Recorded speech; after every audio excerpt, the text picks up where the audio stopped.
Hey everyone, welcome to the Keep Watching podcast, where we decide what to watch so you don't have to. I'm Sarah. And I'm James. And today we're going to be talking about Singles Inferno. So James, how have you been? Good. I'm excited to get into Singles Inferno. Yes. I don't have any updates on shows I've been watching. Other than that, Survivor 43 season finale was last night. Oh, yeah. Mm-hmm. And it was great as always. And if you like to binge shows, it's over now, so you can go watch it. Always recommend Survivor forever. Do you feel like this season gave you further insights into how you might play your game if you ever got on the show? I think it confirmed some of my previous thoughts on the show. Nice. I would say. I don't want to spoil anything for people. Fair. But yeah, no, I would say it helped me out. Yeah. Cool. You got to keep watching the new stuff. If you're planning to go on the show, you got to keep up with the ever-changing. Okay, and Jeff Probst was hella hyping up season 44. Oh, yeah? Like, I don't know if you got that vibe. I don't know. The way he hyped it up was, like, different than normal. It seemed like the season is going to be, like, really difficult, or it's going to be a lot of... Did you watch the preview thing of, like, the guy climbing and then he falls off the rock? No, I didn't get that far. Oh, far. my God. I had to watch it right before this, and I was running out of time, so I didn't watch the last 10 minutes. And there seemed like there's going to be a very spicy medical situation. Oh, no. Yeah. So maybe it's going to be spicy for the wrong reasons, but it's Jeff said it was, I don't know. He always hypes it up, but it actually seemed like a little bit more than normal. So okay. Survivor 44 in the spring, going to be good too. Let's go. How about you, Sarah? Yeah, I don't know that I've been watching much. I've just been excited for Singles Inferno. Yeah, same. I did finish, what's it called? White Lotus? Is that the hotel show on HBO? Yeah.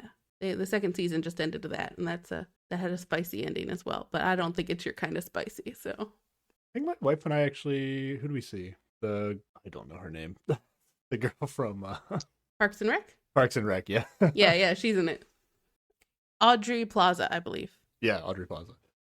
We saw her on Fallon or something, and we were like, "Oh, maybe we should watch this show." Okay. It's a comedy. It's a comedy, but it's more of a drama, right? Yeah, like it's kind of a dark comedy, I guess, in some ways. But my wife seemed a little interested in it, but after I watched the trailer, I was like, I don't know, probably not for me. Yeah, I enjoyed it. I wasn't sure if it would be your jam exactly, though. Yeah, you also watched Hawkeye, right? Oh, yeah, that's right. I did. I watched the rest of Hawkeye to try and get in the Christmas season, and then immediately forgot about the Christmas season after that. So okay.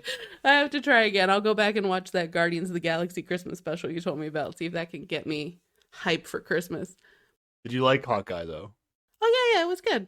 Okay. I especially enjoyed Black Widow's sister. She shows up in it, and she is a pretty good character. Yes. And because you have not seen Black Widow, but you still enjoyed her nonetheless. Yeah, I did not do my homework to watch that show, but now I might go back and watch it because if she's a big part of that movie, it's more appealing now. Yes, yeah. I would say she's in it as much as Scarlett Johansson is. Okay, good to know.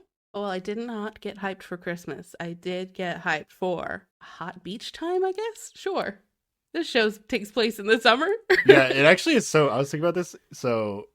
Yeah, they filmed it in the summer, and then both times, like, they released the first season, they also released in December last year of Singles Inferno.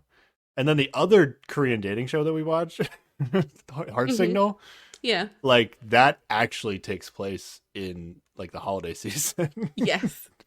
in the actual time of the show. I wonder if they aired that in the summer. Yeah, I wonder when they aired that when that came out, yeah. But yeah, it's like a summer vibes show that they release during the holiday season for some reason. Hey, I'm here for it. Yeah.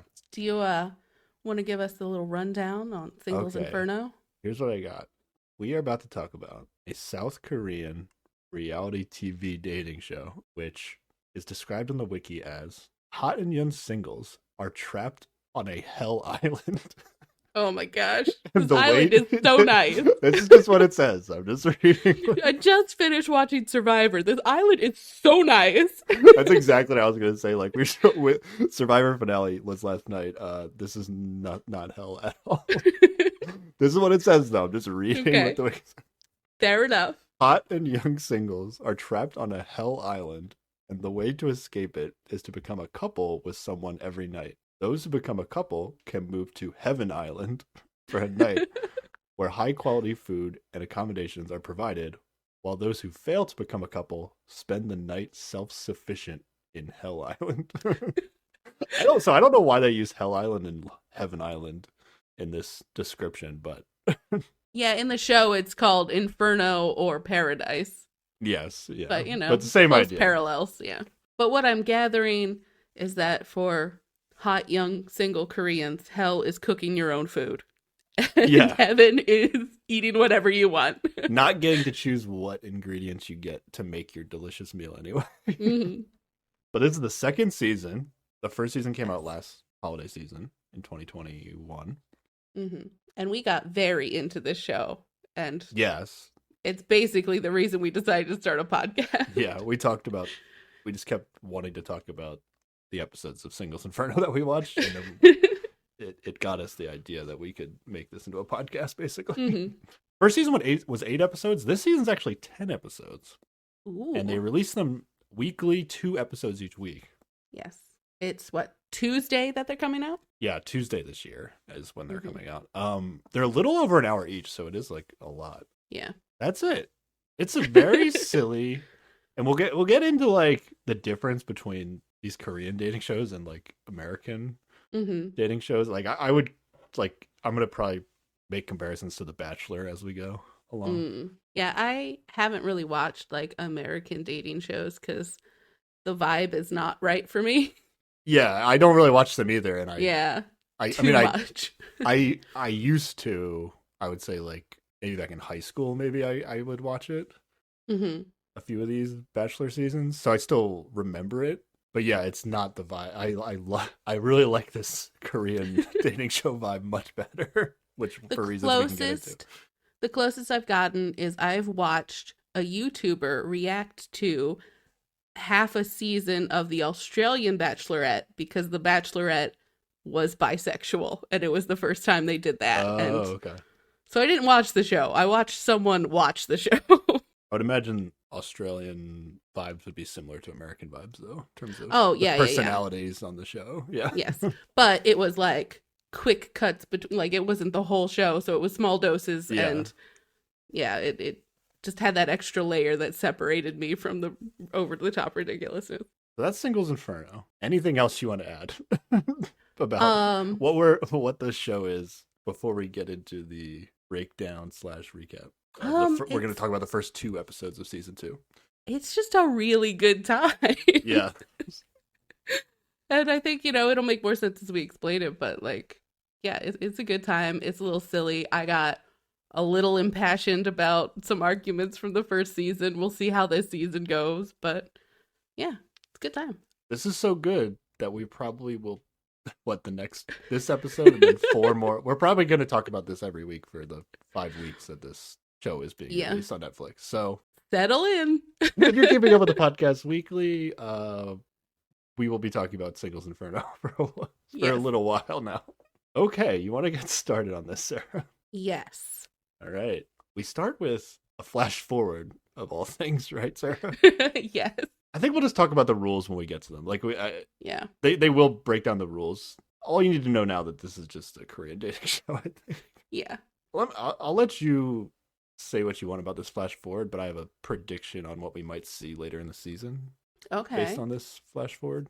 Well, the flash forward is awkwardly, they don't show anyone's faces because like the beginning of this show is the big reveal of all the people who are on it. So they don't want you to like figure out ahead of time who has what potential argument with who, but it's a lot of dramatic, sad people on the beach at night who have clearly been left behind. I think they showed people's faces enough that like if you really wanted to go through and like go frame by frame and after you've seen everybody, like you could probably piece it out. But when you don't even know the people that are going to be on the show yet, you don't really pay attention to their faces in this montage. Points of note, though, that I just took from this flash forward. The women, I think the women, they play these games throughout the season. Yeah, And it looks like the women are actually going to have to wrestle each other this season, which was not something that happened last season. They just that had the is guys true. wrestle. Yeah, the guys So wrestled. that caught my eye. And then it looked like Okay. they're going to have a lot of bad weather. Like it seemed like really Mm, foggy in a lot of these flash forwards. yeah, yeah, yeah. But the big thing is, and we'll get to the mechanics of the show more later, but like we're gonna see in these first two episodes, like they do this moment where like they try to like match up with each other, and then the women have to like go outside and like announce who they want to go to paradise with, and hoping Hmm. to get a match. But these flash forwards that are for like later episodes where the guys are like announcing who they want to go to paradise with, and based on the reactions of the women, Hmm. it seems as though there might be a cycle, like a day where like nobody matches up. Whereas in like season one, at least like two couples Yeah, got to go every night. It seems like there might be a night where like nobody matches up and we'll go to paradise. I That's am just what very I. excited for that. That's just what it seemed like from. I didn't pick up Hmm. on that the first time I watched it, but when I rewatched it for the podcast the second time, that's based Yeah. on what they were saying. That was the only context that I thought it made sense, but maybe they were just tricking me. I'm not sure. Yeah, that's true. They do, as with any reality show, they have the weird edit to make you think something, but Yeah. That won't be in these first two episodes, but that's something to look nope, forward to gotta later. wait for it. Yeah. That'll be good. And there's a weird mechanic where like you can't go with the same person twice for a little while to paradise, so that might contribute to Mm, why nobody matches up. Because you would think on yeah. this show like, oh, once you match up once, you'll just like keep matching up, but because of the rules of the show, it gets Yeah. twisted a little bit. And then we get to meet the host of the show, Sarah. This is different than anything you'll watch on American Yes, this is American very TV. common in Korean TV, though, where you'll have a panel of hosts who are also watching the show and they'll cut away to them to provide commentary sometimes.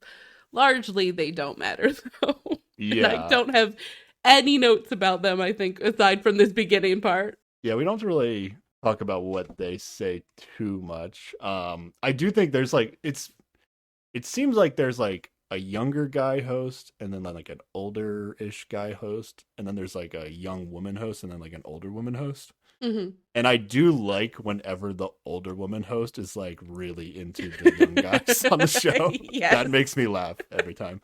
But usually these like them talking is almost the equivalent of like a commercial break in the show where they're unless what they really do is they just like make sure that you're following along. If like you got lost, they kind of like recap who's matching up with who and stuff, and then they have like reactions that are funny sometimes. And I think it is helpful too as a like foreign watcher of this show to like help you clue in maybe on some cultural differences that might be influencing how things are played out. Like you might watch something and think about it one way, but like because of Korean things, like the host will talk about it in a different way and it kind of gets you on track with what's going on.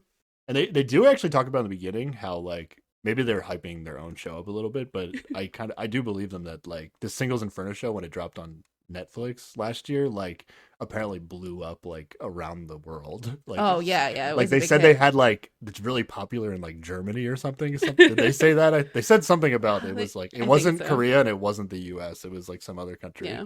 was really into Singles Inferno too. But yeah, I have a couple comments from these post people as we go, but we will not be talking about their segments. I did not take notes on their segments. Yeah.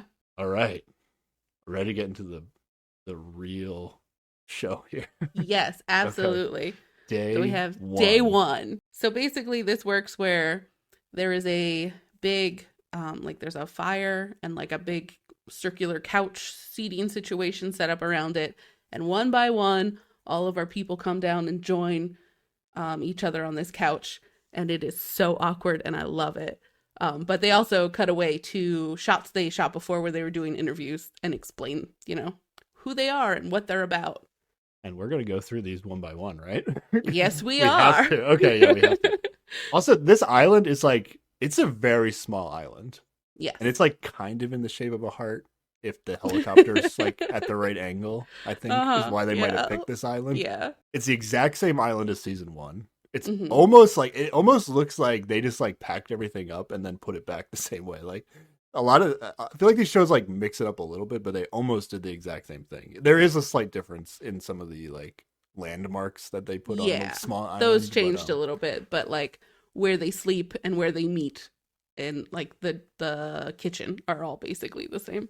All right. You ready to meet these people one by one? They all Yes. take turns walk over a hill through a path that goes It is through. so long. Yes. And here we go. First person comes out. It's a woman. Her name is Shin Solgi, and she's got a like off the shoulders, flowery blue dress that looks really cute. And immediately the host says she looks very Korean and so elegant. Yes, that's what I wrote down. Okay, so if you are Korean, and then I don't know what this means.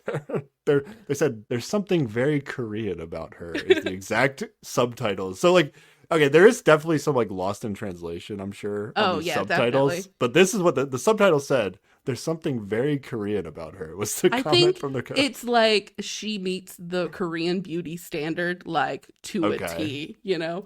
Like she looks like she could be a K-pop idol. Like she's very pretty. She's exactly what everybody in Korea is like trying to make their face look like. Is what I think they're going for. Okay. I was just like, I have no idea what that means. Like it was so I may be way off base, but I don't know. I look at her and she looks like the Korean beauty standard. Also, I'm going to do my best with these names. I feel like I'm pretty good. Yeah. We both studied Korean a little bit. Yes. My pronunciation was not the best part of my studying, though. Yeah. I think we're going to be close enough. But yeah, forgive us if we are way off. I put together a little infographic with all my everything that they essentially how it works is like they're gonna walk out.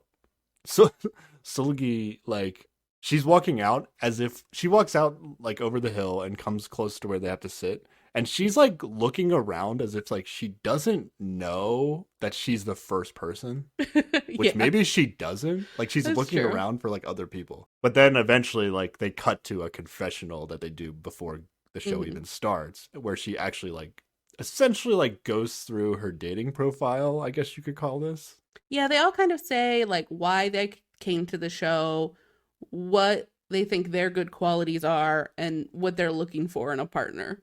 And these confessionals that they do before the show starts that they use while they're walking up in this very beginning, this is like the most information that we're ever going to get about the individual person. Because like I don't know if it's a cultural thing or what it is, but like I feel like we'll get into like the biggest thing on the show is like they're not allowed to tell each other their profession, age, or place of residence. So yeah, it seems like all these three things are like very essential like starters to any conversation that you have with anybody in Korea or something. Oh yeah, well like age is a huge thing, like especially because for dating, I guess. Yeah. Well, yeah, that too. But like age like affects like the way you speak with each other. Like it's just built into the language. So I feel like anytime you put a bunch of Koreans in a situation where they're not allowed to immediately ask people's ages, they're just immediately like off guard and don't know what to do with themselves. So it feels like they're all like super awkward or shy or like introverted or in certain ways. Not all of them. We'll get into a couple people who don't seem that way, but yeah, it's if you like were to watch this season of The Bachelor and then come watch this, it would be like it would almost feel like nothing's happening. I would feel like that's how different it is in terms of the level of aggressiveness in terms of like trying to flirt with each other. Yeah, absolutely. It's great. I love it. But all right. Yeah, I like it too. It feels more realistic to me as like an introverted person. Yeah. Like, this is how it would work. I can relate to this a lot easier. Yeah. So we have Sulgi. Here's what I got on Sulgi, Sarah. You ready? Yeah. She hasn't dated in a while. Yes, so she came to the show to meet new people because of that. People, yeah. People say she's cold and snobbish when you first meet her, but she thinks that once people get to know her, they think she's easygoing and surprisingly fun. That's, that makes sense. You warm up to people over time. That seemed a little hopeful to me when she said that. Like, I hope that people think I'm easygoing. Well, we do know one thing that people think about her is that guys tell her that she has stars in her eyes all the time. Which apparently that's what it translated to. The host made this seem like this was some sort of old pickup line. I'm not familiar with this. Is I this don't know. something I should Sure. know? Okay, I don't know. Apparently, it's a pickup line that she used to describe herself. Because she's most confident about her eyes in terms of Yes. she calls them round eyes, which I guess I don't know. I don't know what I that don't means, know. Sarah. Last season, especially Bigger, maybe? Just like yeah. big, bright eyes, I guess is what she's going for. Last season, especially, like more than at least in these first 2 episodes of this season, like they were very obsessed with like things that seemed to be like very minor features. Like they got into this whole talking about like if you were like a cat face or a puppy face or something Yeah, like that. we spent so much time looking that up, trying to figure out what the difference was. It was very difficult for us to tell. Yeah. So yeah, she's confident in her round eyes. Mm-hmm. But what she likes in a guy, she likes nice guys who are considerate and have a friendly kind of charm. That seems like solid, yeah. And if I say I like them, I want them to say it back. Well, basically, yeah, this is like the most generic like wish list for a guy. Like I feel like she's not either. It felt to me like she doesn't know what she's looking for in a guy. Or what she's really looking for, she doesn't want to say, like, I'm just looking for hot, strong guys. Like, she doesn't want to go on TV and say that, yeah. maybe. I feel like she doesn't know. But she sits down, and she's awkwardly waiting. And then another girl comes over the hill. And I wrote, what did I write for it? I don't remember this last season, but before this girl appeared over the hill, there was like very dramatic and suspenseful music. Did you pick up on that? Maybe I'm just not remembering from last year. Maybe they did this. Maybe? Too. Yeah, I don't know. It feels like every time somebody comes out, everybody goes, oh, somebody's coming. Yeah, but I don't know. Something about this second girl just threw me off about the music she got before coming in. Well, I think like they're meaning to like contrast the two of them, like because this is Park Se-jung and she comes out in this like neon yellow dress and like total just hot girl vibes, right? Like whereas Solgi comes out in sort of like an elegant, cute look, like I don't know. Se-jung to me was just like, oh, she's here to be hot. Like that's the role. I mean, they're both attractive. Oh yeah, absolutely. Everyone on this show is crazily attractive, but like, I don't know, it's just a different vibe. The only real reason I knew there was a difference was because of the hosts, because this is what the hosts say. She comes out and they're immediately like, oh, she's different from the first girl.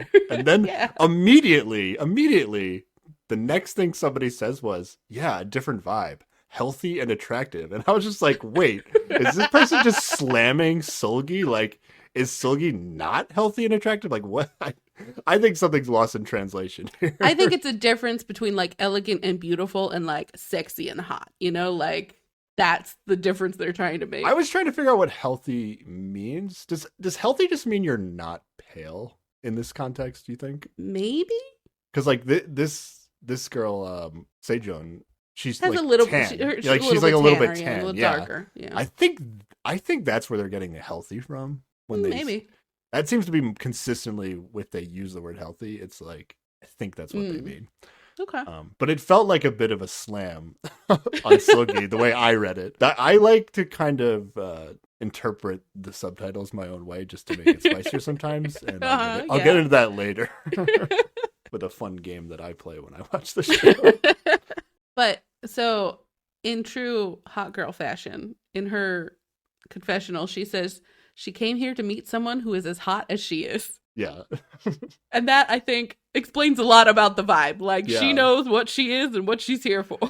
This is the closest to, in both seasons of the show, that we got to, like, oh, might be how, like, you would expect a American cast member on a reality dating show to work, I think. Overly confident about her own attractiveness to, like, the point of ridiculousness, almost. Like, that's how I felt.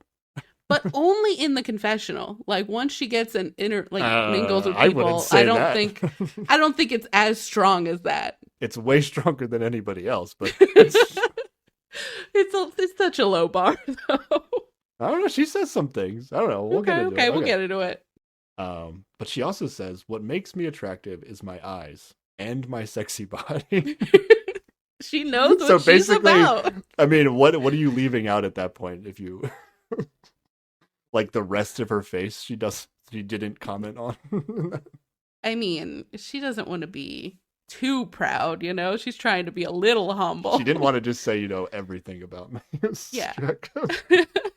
Oh, the other thing that's attractive about her is she's unexpectedly playful. So we have two women with good eyes who are surprisingly playful. Okay. But oh, wait, did Silky say that too? Oh, she said surprisingly fun, yeah. But yeah, they all usually go into like what kind of exercise they like to do. And she does weight training 3 to 4 days a week and tennis once or twice a week. And then we get this shot of her like on a stair machine, but it's this low angle that is just like, hey, look at her butt. And that happens a lot in these beginning parts where they're explaining what they like to do for exercise. It's such a gratuitous butt shot. Like you can't even frame it as anything else.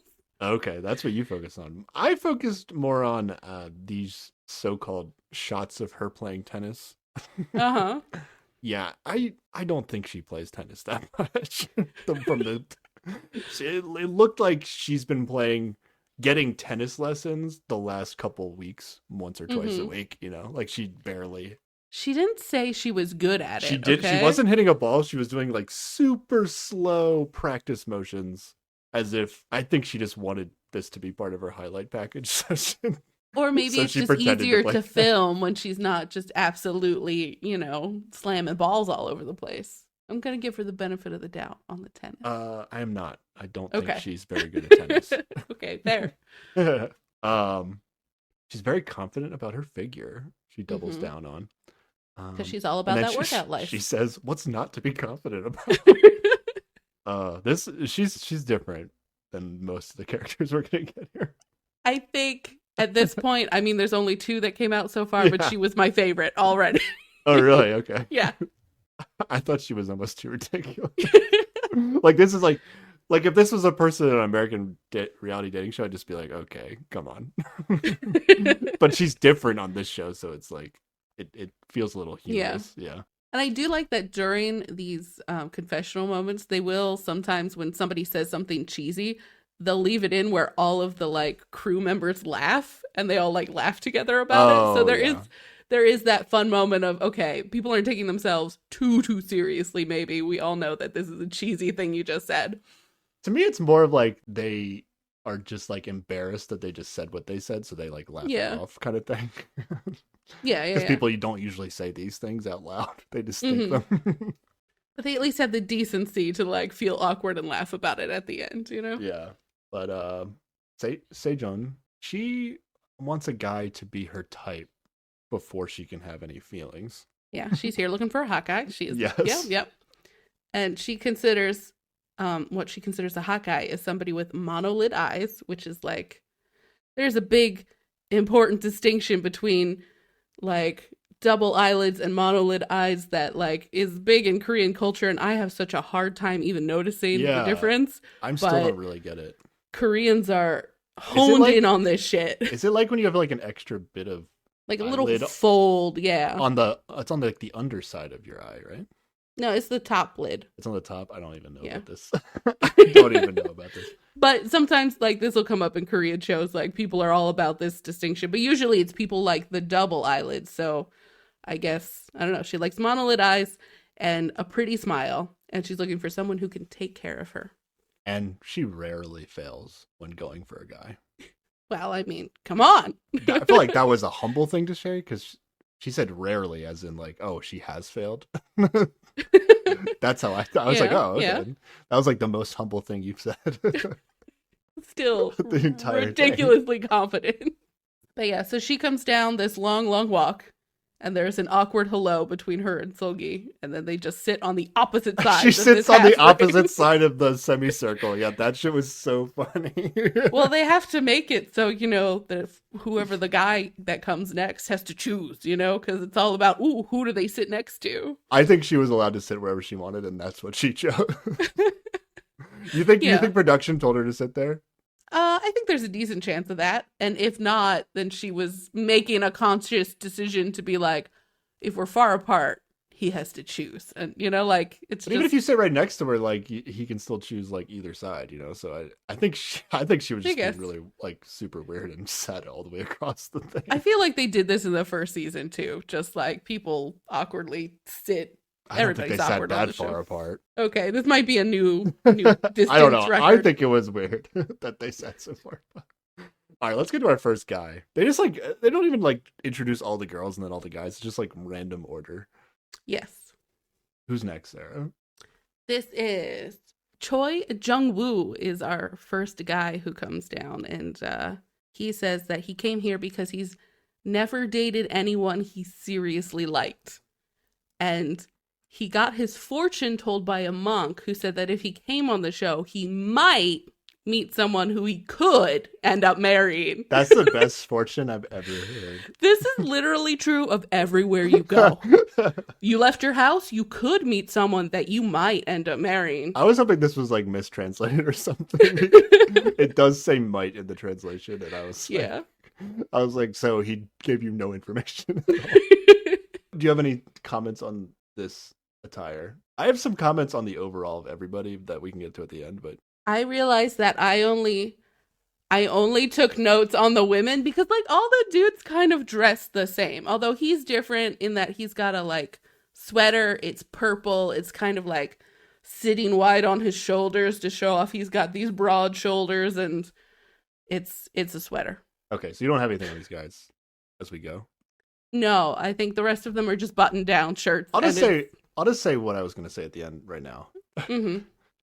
So the women on the show, like, you know, they come out in like a dress or some sort of, I don't know, something that's like form fitting or like making a statement makes them or something cute or like something. To me, I feel like I'm missing something about like the fashion of the guys on this show. Like they come out in like the baggiest clothes. Like all these guys are like ripped, right? Like they're in really good shape.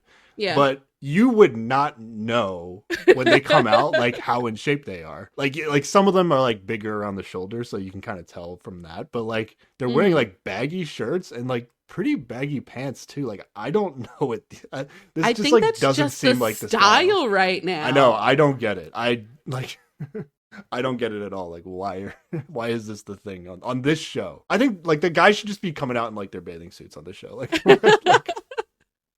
I think so they're ridiculous. All like making quote unquote good fashion choices in like what is fashionable or whatever. It's just that like guys' clothes are less interesting than women's clothes in a lot of ways. So like it's not about being interesting. It's just like if you go to the gym, you know, every day, like some of these guys do or whatever, and then you're going to go on a dating show where it's supposedly people are there to like almost solely judge you based on your looks and charm and not your like job or age or anything. It's like, wouldn't you try to be highlighting your like physique a little bit? I don't know. It's just so weird to me. I think part of it is they're like trying to dress up a little bit. So it's not like skinny jeans and a tank top, which is what would like get the point across a little bit better. But it's got to be like button down shirts and, you know, guy fashion is whatever. I mean, I don't know what percentage of their outfits is like chosen by production versus themselves or whatever, but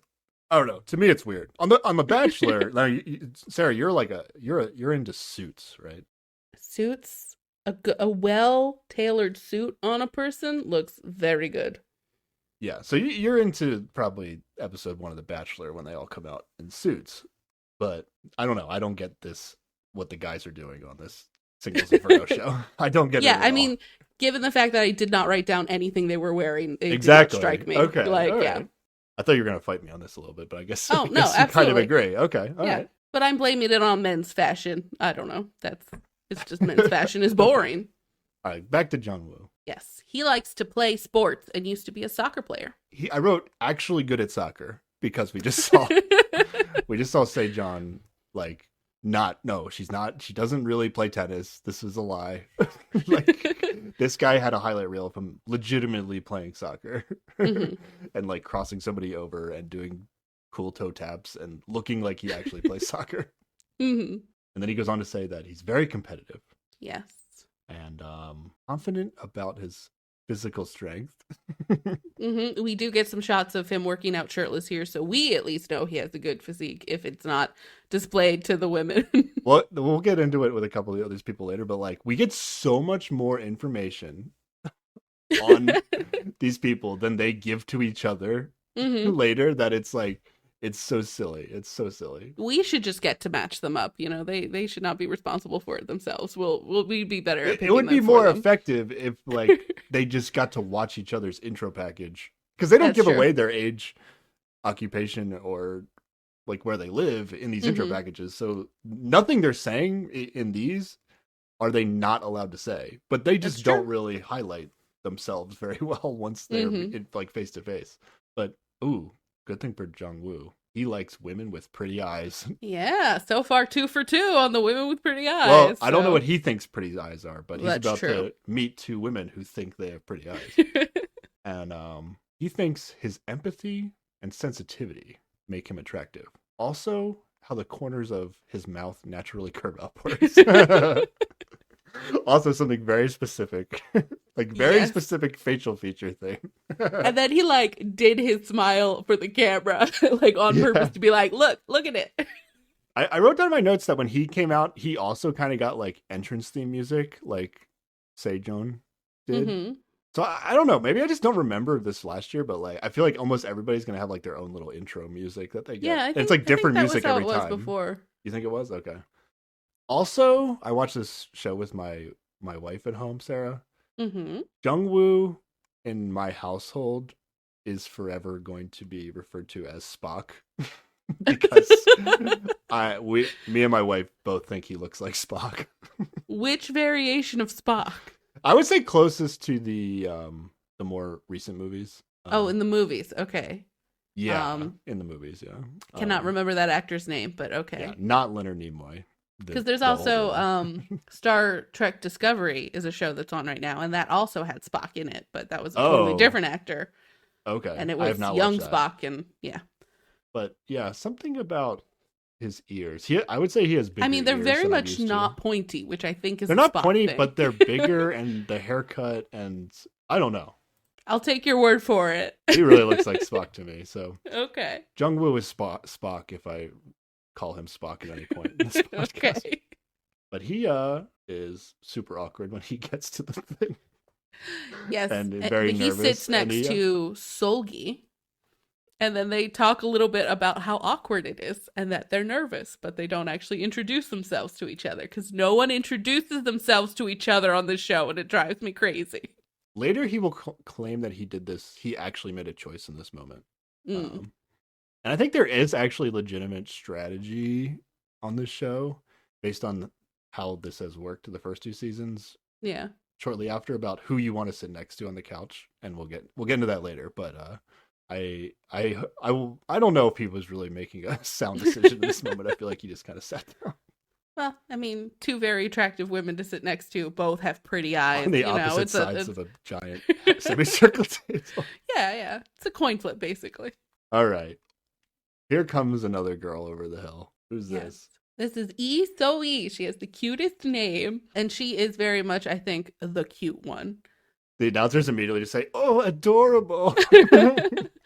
Yeah, she looks like pretty young compared to the women we've seen so far, and I think overall of everyone that comes out, like she to me seems the youngest. And her dress is even like a little bit more conservative, like it's this lacy dress but it covers like her shoulders and has sleeves down to the elbow, and like her skirt's a little longer. Yeah. All right, let me give you the breakdown of So-yi. She says, "I like to think I have a calm personality, and I'm quite honest. And people say I can be clumsy sometimes." Very different vibe from So-yi. Yes. But then, after talking about this, they cut to her highlight reel. Yes. And she like knows how to dance. Like legit like K-pop like dancing. I was just like, she was like talking about how like she was clumsy and stuff, and I just wrote in my notes like, wow, impressive. Like this is like I don't believe she's klutzy. Look at her move. It's amazing. Like we're gonna get into like how she kind of like interacts with people on the show, but like if people saw this intro package, you wouldn't believe it was like, the same person at all. They would like think she was a totally different person than how she's gonna like interact with people on the show, because like this dancing has not come up in the show, nor had talked about it or even like been able to highlight. Now maybe this is her career, maybe, and that's why she can't talk about it. That's what's also weird is like, yeah, maybe she's a really good dancer, but she's not allowed to mention dancing because it would give away her career. I don't know. But she does like look so confident when she's dancing, and that is not translated at all to how she is on this island. Which, I mean, I get it's an awkward situation, it's a bunch of new people, but still, like, I just thought some of it would carry over.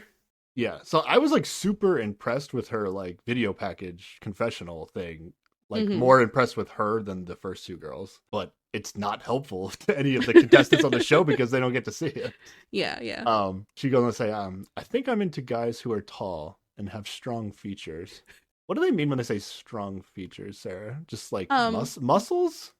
Maybe, maybe also like a strong like jawline could also be considered a strong feature. That's what you would think it means, but I feel like when they say strong features, it just means muscles. Maybe not. Yeah. I don't know. It could mean a lot of things. She wants to be in his arms and feel safe. Yes. Yes. So probably, yeah. It is probably she wants a muscly boy. And she likes guys who laugh a lot and are good listeners. Oh, I thought she said that she's attractive because she laughs a lot and is a good listener. Oh, maybe. That's not what I heard, but either way. Okay. But she does say she is quite popular, even if she is embarrassed to say that. Yes. And that's when you got like the laugh moment with the producers. Mm-hmm. And she said, I had a crush on a guy once and succeeded in dating him. And then she doesn't say this, but essentially her sentiment after this is like, she's just like, persistence is key. like she's like, she made it seem like she was into a guy who was like not that into her, but she was just like, I think she says something like, oh, we'll see how long you don't like me for. Yeah. Like, she's like, if somebody doesn't like you, just approach it with a mindset of, we'll see how long it takes for you to like me, and then it'll work. Yeah. Like, okay.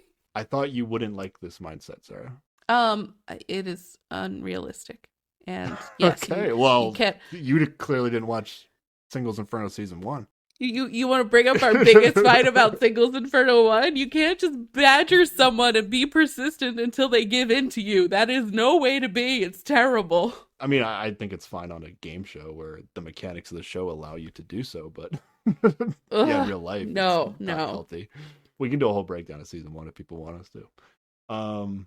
She goes, sits down in the middle-ish of everybody. Mm-hmm. Still super awkward vibes. So like every time they come in, they're like, nobody's like standing up. They're like kind of saying hi. I don't even know if they're introducing each other to each other yet. Yeah, they're not. Like it's super awkward. It is the worst. And then just like an awkward pause will happen, and then somebody will go, "Oh, someone's coming." It's like, yeah, of course someone's coming. That's what we're doing here. Yeah, I don't know how long they have to wait in between people. But all right, here comes another guy. There's gonna be 9 people total. 4 guys, 5 girls. Yes. Here comes another guy, Sarah. Young Jae. I'll just say this now. When he gets to the thing to sit down, all the women at least stand up to greet him. Yes. And he sits down right in between Sejong and Soe, just like right in between. But he didn't say anything. I think he actually asked them their names, which is like, I wrote in my notes, let's go, actually doing something. But they didn't show that until after the rest of his intro package. So like at first I'm just like, why aren't you talking? And the older woman host is very much likes Yoonjae's face and or body. Yes. I wasn't sure exactly what she was talking about, but well, he says that people think he's an athlete because of his big build, so maybe that was it. Yeah, I guess I actually wrote down like, oh, this is the guy with wide shoulders, but actually like the guy with wide shoulders, this is not the guy with the widest shoulders on a season. Yeah. But usually that like, I guess if people say they have a big build or like a big frame, that's usually I guess what they mean. Yoonjae thinks strength is very important, and I literally think he means just like muscle strength, right? So, like he does it. It's not a metaphor, right? Yeah, well, he says he does CrossFit and he goes on hikes, and that's Yeah. how he stays strong and keeps fit. I'm guessing he doesn't really play sports though, Yeah. because he chose to talk about CrossFit and hiking. Yeah. And he kind of flexes here. He's like, he says he thinks he'd be stronger than everybody on season 1. And he's guessing he'll be the strongest on season 2 as well. And he's literally just talking about muscle strength. Yeah. And he thinks he's popular with women. Yes. And he was in school voted to have the nicest broad shoulders in school. Is that what that said? Yes. But then he said he's attracted to wise women. The specific phrasing of the subtitles was, I like wisdom in women or something. Yes. I don't know. Something how it was written was weird to me. But he actually says he's looking for a long-term relationship there. Yes. Which suggests to me that maybe he has been dating and is sick of it as compared to some of these other people. Yeah. Is this the hottest guy there? Is this the hottest guy? It is? Okay. No, I said, is it? I'm questioning for a minute. Oh, okay. I'm looking at all of them and considering. I feel like this guy's going to be the most popular. He does become the most popular, at least in these beginning episodes. For me, he wasn't the hottest guy. Okay. Honestly, like, I have a hard time, like, picking when they're all, like, grouped up in a crowd and they've recently changed their shirts and I don't know who's wearing what. I confuse him with Jung-woo a lot. Like, they have, with like, Spock? Yes, they have very similar hair. Spock and I jumps out. Spock's just individual. he doesn't jump out for me because I don't think he looks like Spock. But so yeah, he's not the one I would say is the most attractive man. Okay, I have no gauge for these men because my wife isn't that into Asian guys' faces. Okay. So she thinks all their bodies are great, but like when they walked out, when all like the last guy walks out, she was like, to like all of them because like they're all just wearing baggy clothes. Like you can only judge them on their faces. Mm-hmm. They're not for her. Okay. I think she kind of liked the one guy with facial hair last season, but all these guys like, okay. And everybody but one last season, like they're all like clean shaven, like they look like baby face guys. It's not her jam. Makes sense. Yeah. So it's getting less awkward. People are starting to stand up and acknowledge the entrance of another person into the situation. Yes. So who's next now, sir? Next is Nadine. We're just gonna say it, Nadine. They you pronounce it in Korean differently, but I find that harder to say. Yeah, like because I can't look at the Korean Hangul for it. syllables over it. Yeah. Yeah. But I'm guessing she goes by Nadine in the. Was she in the U.S.? Well, we're not allowed to know, but she does speak English fluently, and so I'm assuming that she did at least spend some time in the U.S. I imagine she like grew up in the U.S. or Canada or some other English speaking. Based on the accent she comes out with, it's probably the U.S. or Canada. Somebody has a reaction when she comes out. I think it's one of the guys. They just say she's tall. Yes, she is tall. Yeah. Her build is like if you were to go back and watch like some of the first like America's Next Top Model seasons, like every contestant on that show would have Nadine's build. Like she's like tall and like thin. Super skinny, like crazy skinny. But everybody actually stands to greet Nadine. It's getting less awkward. Yeah, they're figuring out what they're supposed to do. Her comment is great when she sits down. She like actually breaks the ice and she's like, "You're all so pretty." Yeah. She just like sits that. between the two groups and then just talks to the girls and I'm like, nice. Yeah. But here's Nadine's video package. He says, "I have a cold and honest personality." And she's good at speaking English. And she does go back and forth between speaking in English and speaking in Korean, like in this package and then just on the island too. It's really impressive, actually. Like, yeah. I don't know if she switches to English when she just like, it's easier for her to say what it is in English, or she just knows that it's common enough that they'll know what she's saying, or...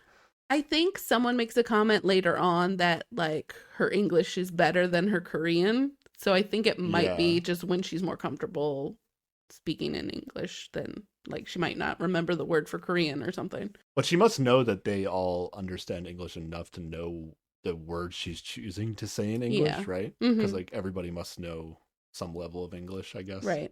And there are a lot of English words that are like common in the everyday vocabulary of a lot of Koreans. So that makes sense. But Nadine has actually been told that she sounds different when she speaks English or versus Korean. And she says, I've heard that I'm a little more stern, straightforward, and professional when I speak English.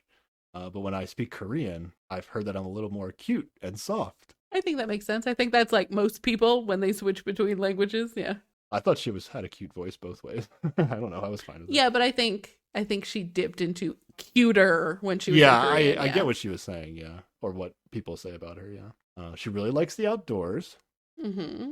And she also likes to play soccer. And lacrosse. Maybe lacrosse more. We'll get into, she might be hiding something about her profession, potentially. But she makes it seem as though she's played lacrosse in like school, like high school and college. Mm-hmm. Yes. And she came to the show to make new special memories and step outside of her comfort zone. But also she wants to date. Yes. Okay. She's confident in her unique and natural face and narrow waist. Oh, I wrote curvy waist, which confused me because you have different subtitles. Really curvy. Yeah, maybe we do have different subtitles. Don't think that's the correct subtitle that you read. Yeah. And she prefers tall guys because she is tall. Yes. Also, they should be able to drive better than she can, and she's actually a good driver. Yes. I thought when she first said that, I thought it was gonna be like, oh, she's not good at driving. Yeah, so she's like, I don't like to drive, but no. It's like, oh, she's good at driving, and she still doesn't want. I don't know. Does she not want to drive, or she just can't be with a guy who's worse at driving than Maybe she's been in the car with too many bad drivers and is never again. But she also says she doesn't mind long distance, so I'm assuming that she lives in Canada or America right now. Oh, I see. I feel like that's why she made this point here. Oh, okay, yeah. I want to say I was actually impressed with Nadine. I like Nadine's video package, except I don't know. I'm not that into lacrosse, sir. Do you need to be into lacrosse? It's just the only strike. Like if I'm like, if I was like using a dating app and like reading somebody's profile, I'd be like, lacrosse. Really? That would be the thing? Yeah, I don't know. Lacrosse. I mean, it's a weird sport to be. Is it? Like be your favorite? I don't know. I'm not that into lacrosse. I play a lot of sports, and I have played lacrosse, and it's just I don't get it really. Okay. It's compared to other sports, it's less. Don't need to be into all the same things. Like no. I was just saying that's the only strike against her. Okay. Weird strike, but okay. Compared to like the first two women, she had much more interesting things to say about herself. Outdoors is good, and I have a feeling she might be better at soccer than lacrosse, but we'll get into that. Okay. Because we can see the video packages, I actually like So-E and Nadine like more than I liked the first two girls. Okay. I think I like Nadine and Sejong because I like how ridiculously overconfident she is. You like her as like she's a personality of somebody you'd want to date, or like you just like her as a character on the show? Because I'm saying like more as a personality of like a realistic person to date. Okay, well, yeah, then it's Nadine. But I like her as a person on the show. She kind of reminds me a little bit of Yeowon from the first season. Like, she was really outgoing and just, like, gonna be herself and have a good time. She's way more ridiculous than Yeowon. Like, she's way more ridiculous than anybody. She's closer to Gia, I think, but different. Gia didn't feel as much fun. Like, Sejong... Gia wasn't fun at all. Yeah, exactly. Sejong feels like she's gonna be fun. Is the vibe I was getting. I feel like she's gonna be... we'll get into it. Let's keep moving.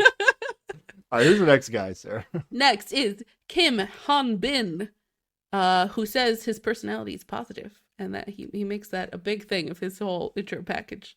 He's super positive, and he's looking for someone who is also super positive. I immediately wrote down that he seems short. That's what I wrote.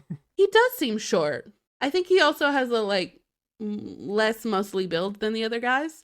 And also I think he's the hottest guy. Based on when he walked out or later? Based on when he walked out. Later, we find out what his tattoo is, and then I'm like, not about it. Oh, I didn't even pick up on that. Okay. But he actually has like energy when he comes out. He's like, "Hey Yes. guys, what you doing?" And then one of the guys, like, after he sits down, one of the guys is like, "You really have a bright personality." You mean like? And I was like, "You mean he has a personality?" Willing to talk to strangers. Actually Yes. says hi to people. All right, here we go. Ready? Hanbin. He likes climbing, and he likes to sweat. And he likes the immediate feeling of achievement that comes from climbing and working out. Yes. And he also likes people with intense eyes. I don't know if that's different than pretty eyes. I guess it is. Well, he specifically says he likes people who don't avoid eye contact. So I feel like no one on this island is for him. Yeah, doesn't seem like that happens very often. He is not about those shy people. Yeah. He says he doesn't meet a lot of people he likes, but when he does, he falls head over heels. Yes. And he thinks that when he likes someone, he's able to keep her entertained all the time and make her happy. He is very confident in his boyfriend skills. And he also wants someone who has positive energy. It seems like he's just looking for the female version of himself. That's fair. Yeah. Am I reading this right? I think, yeah. Yeah. Like, if he finds that, he'll just be perfectly set up. He basically described himself. Because I'm assuming he makes a lot of eye contact as well. Yeah. Tries to, at least. And so he, like, two of the other boys is wearing a button-down shirt, and you can just see the bit of a little bit of a tattoo that's, like, over his heart. And it looks like lettering. And I was like, I need to see it. I just need to see people's tattoos. And we get to later. I completely missed the tattoo. What is it? His tattoo says "Time will tell," and I was unimpressed. So that, I don't know. Is it in Korean? Like, and you like put it in the translator? No. It's in English. Oh, it's in English. Oh, I didn't notice. And it's just whatever. I don't know. I was not impressed by his tattoo. A little disappointed. I don't know what I wanted, but that wasn't it. Okay. But still, I think he's maybe my favorite boy so far. We'll see. I do not have strong opinions on any of these guys. Okay. And I did have strong opinions on some of the guys last season. Yes, you did. All right, who's next? Let's get another guy. Two more people left. Yes. Guy and a girl. Here we go. Shin Dong-woo. And he is, I'd say, the most distinctive looking guy. Dude, as soon as he walked over the hill, I don't know who it was that said it, but one of the guys was like, "Oh, he's large. He's a big guy. Large guy, big guy." Yes. But in my head, I was like, they were saying, "Oh, that's a big boy." Yeah, he's tall and like that's built. a big boy. But he also has like, I don't know, a different shaped haircut, which is always like helpful for picking people out. Yeah. They also said this guy has strong features. Yeah. Which is what they said about the other guy who also looked like he had muscles. So that's why I am interpreting strong features to mean muscles and not necessarily like jawline, but I'm not sure. Okay. Fair. And Nadine seems very impressed with Dongwoo. They didn't show like a lot of super strong reactions, but this is like the one reaction that I feel like we got was Nadine's first reaction to Dongwoo. Yes. Let's meet Dongwoo. He lifts weights almost every single day, and he plays basketball. His friends tell him, "You really know how to live life to the fullest." That's a suspicious thing. I feel like what is he? I don't know. Like, what is he doing that his friends? I think he's just always busy. You might be getting up into some funny business if people are saying like, "Yeah, you really know how to live life to the fullest." Like, they just don't want to say what it is. Like, if you were if you like were setting somebody up on a blind date and they had like some suspicious stuff that you didn't want to talk about, you're like, he really knows how to live life to the fullest. I don't think I'd say that. I think I would say that about somebody who like traveled a lot or went to like a lot of interesting But why wouldn't you just say like, "Oh yeah, they travel a lot. They're very travel." Well, it might also be like they also like know where the coolest spots in town are or something. I don't know. It just sounds like a thing you'd say about a cool person. Would just say the thing it was that they do instead of just saying, "Yeah, they know how to live life to the fullest."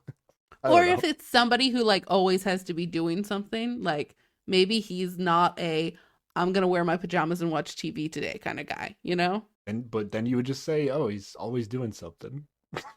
I don't know. Okay. To me, it's kind of it's a thing I know this is a translation, so yeah, maybe to me, that's what that means. It's like a little bit of like it doesn't necessarily mean it's something bad, but it's like something a little bit suspicious. So you're suspicious of Dongwoo. It might be related to what he does. It might be related to his profession, so he had to like word it that way. That's honestly what it might be. This is great line here that I think you skipped over here from Dongwoo. He says, after talking about lifting weights every day, he says, "I get pleasure out of watching my body grow." Okay. Yeah. And then I'll say this now. This show is so like introverted and like people don't say that many spicy things. That the game I play is that after somebody says something, if you can attach the phrase, "if you know what I'm saying," after the phrase, then it's a lot funnier. Okay. So he says, "I get pleasure out of watching my body grow, if you know what I'm saying." This is an interesting game I didn't know you played. So I'm gonna. There's gonna be a couple of things that people say where I'm just gonna throw that in, but they didn't actually say that. That's just my interpretation to make the show funny. Nice. And yeah, he's confident in his physical abilities as well, and he prefers women who are full of energy and healthy and attractive.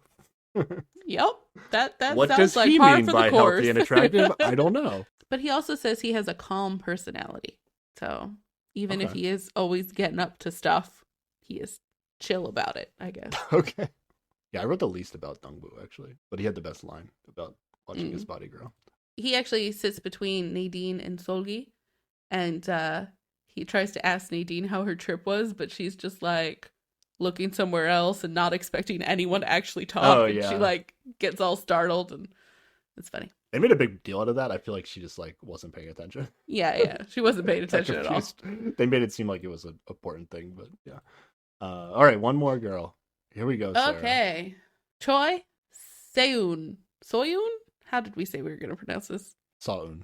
Saun. It's so many vowels when it's romanized. It makes it hard for me. I noted that she's wearing a very like fashion-y dress. Like it's white and it's got like a lot of ruffles on it, and it's like it feels more like a statement piece than a thing you would wear to the beach. Hanbin, the guy you like, when she came over the hill, he was just like, "Wow."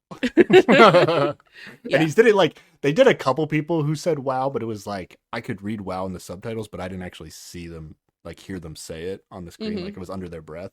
But he definitely said "wow" out loud. Like everybody could hear him say yes. that. Yes. And what the hell happens here, Sarah? What's like, she gets like closer to them and like everybody stands up and is like all the guys at least, and like they're giving her like a standing ovation.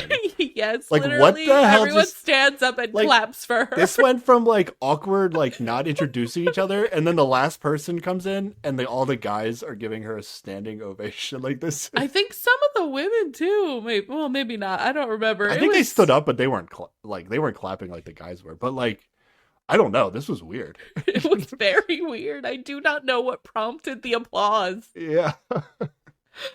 It's not like she's attractive, but like, I don't know. She's as attractive as the other women, right? Yeah, I would say she's like standout, applause-worthy attractive, like compared to everyone else. It's weird. Also, I don't randomly applaud for people who are attractive that I see in life, but okay. I read that she seems more mature, and maybe I was guessing that this was like the older woman on the season, and like older woman might be like 30 on this show, or even younger potentially. But here's her video confessional. "My strongest advantage is being natural. I'm able to create a relaxed vibe, and she likes to paddleboard in the summer, and she's doing paddleboard yoga, Sarah." Nice. That's a lot of balance. Yeah, I didn't know about paddleboard yoga until I went to like a lake near my house over the summer, and there were people doing paddleboard yoga. I was like, oh, this is a thing, and now Saun is doing it on Singles Inferno. He says, "I think I can be competitive, and I am on the athletic side." It's like the least confident intro of everybody else, who's just like, yeah. She looked more athletic than the girl that played tennis. That's all. Yes, but she's not like, oh, my hot body is the reason you should pick me. You know, like like she's being a little bit more humble about it. I actually noticed the ass shot on her running on the treadmill more than I did the other girl you're talking about. Yeah. She said she tends to be cutesy and affectionate when she's with a guy. Her voice gets higher when talking to like a boyfriend. So I think is what she was trying to say. And then she did a fake phone call sort of voice and was being really cutesy. And then one of the young guy, like host guy, like seemed to like fall in love with her at this moment when she was like had the high pitched voice. Yeah. On the phone. She says, I'm hoping to find a happy relationship with someone. Yeah, someone who can make her happy just by looking at his face. Yeah, she did specify, but at first I was like, oh, you hope to find a happy relationship. That's good. Also kind of came across as like I kind of felt like about the first girl where it's like, okay, maybe they don't really know what they're looking for. They're just like, I want to be happy with a boyfriend. That would be nice. I mean, that's a reasonable, you know. I guess, but I mean, if you're it's not like I need a tall guy with strong features who only blinks on the second Tuesday of every month, or you know, it's a much more reasonable set of requirements. Yeah, I don't know. I don't like the generic like. To me, it's like more weird to just be like, oh yeah, any guy will do as long as they're just nice. When like in reality, you know that's not true, right? Like they're on the show because I want to know like what they're looking for, like what I want to know what they're interested in, and they're like giving me nothing in this moment by just saying I want a happy relationship. It's like okay, no, well that tells me that she should be with Hanbin, who said he could make anyone happy who he's dating. He's just confident in his ability to make them happy. There you go. Yeah, but Saun is able to create relaxed vibes, and he wants energy. Okay, I don't think that matches. Oh yeah. Well, it all depends on the eye contact. Then you know if she can really stare someone down. Then yeah. Overall, first impressions, Sarah. We got 9 contestants. Yes. I believe this is the same as last season, right? They had 4 guys and 5 girls to start. Is that true?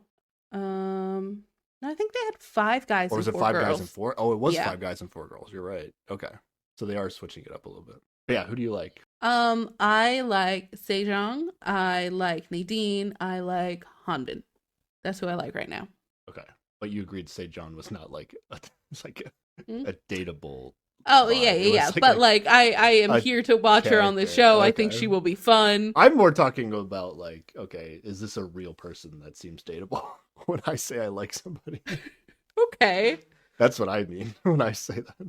I am also looking to enjoy a TV show, so. Okay. Well, the TV show is just going to happen. It's going to be good. Yeah. I like Zoe, okay. Nadine, and I like Saun. I like the vibe of Saun just because she seemed more mature. Okay. See, that's why I am not into Zoe from the beginning of this, because she looked too young and too baby cutesy for me. Oh, okay. Well, her dance thing was just insane. Like, yeah, that was real good. I don't know. She just seemed like a totally different person. Yeah, we're not gonna get like the cool Zoe in this first 2 episodes. So yeah. But I don't know. She seemed cute to me. Okay. I wasn't vibing with the first 2 girls. What they had to offer in their video packages. Like they're probably arguably the hottest potentially, right, Sarah? But I don't know. they weren't for me. Okay. All right. Let's get to the rules of the show, Sarah. Yes. We got our contestants. What are the rules? The rules are actually, let me just set this up. An announcer comes on and they say, I'm the master of Singles Inferno. It's like a woman's voice, right? Yes. And they're like, welcome to the hottest Inferno in the world. The setup for this is just so ridiculous. Yes. They when they say hottest though, like it's supposed to mean 2 things, like the hot people, but I think they really are trying to be like, oh, this island is like hell, like it's actually hot and it sucks to be here. There is a part where one of the hosts says, there's so many attractive people from such a small country. Really? Makes me giggle. That's funny. Yeah, that's funny. All right.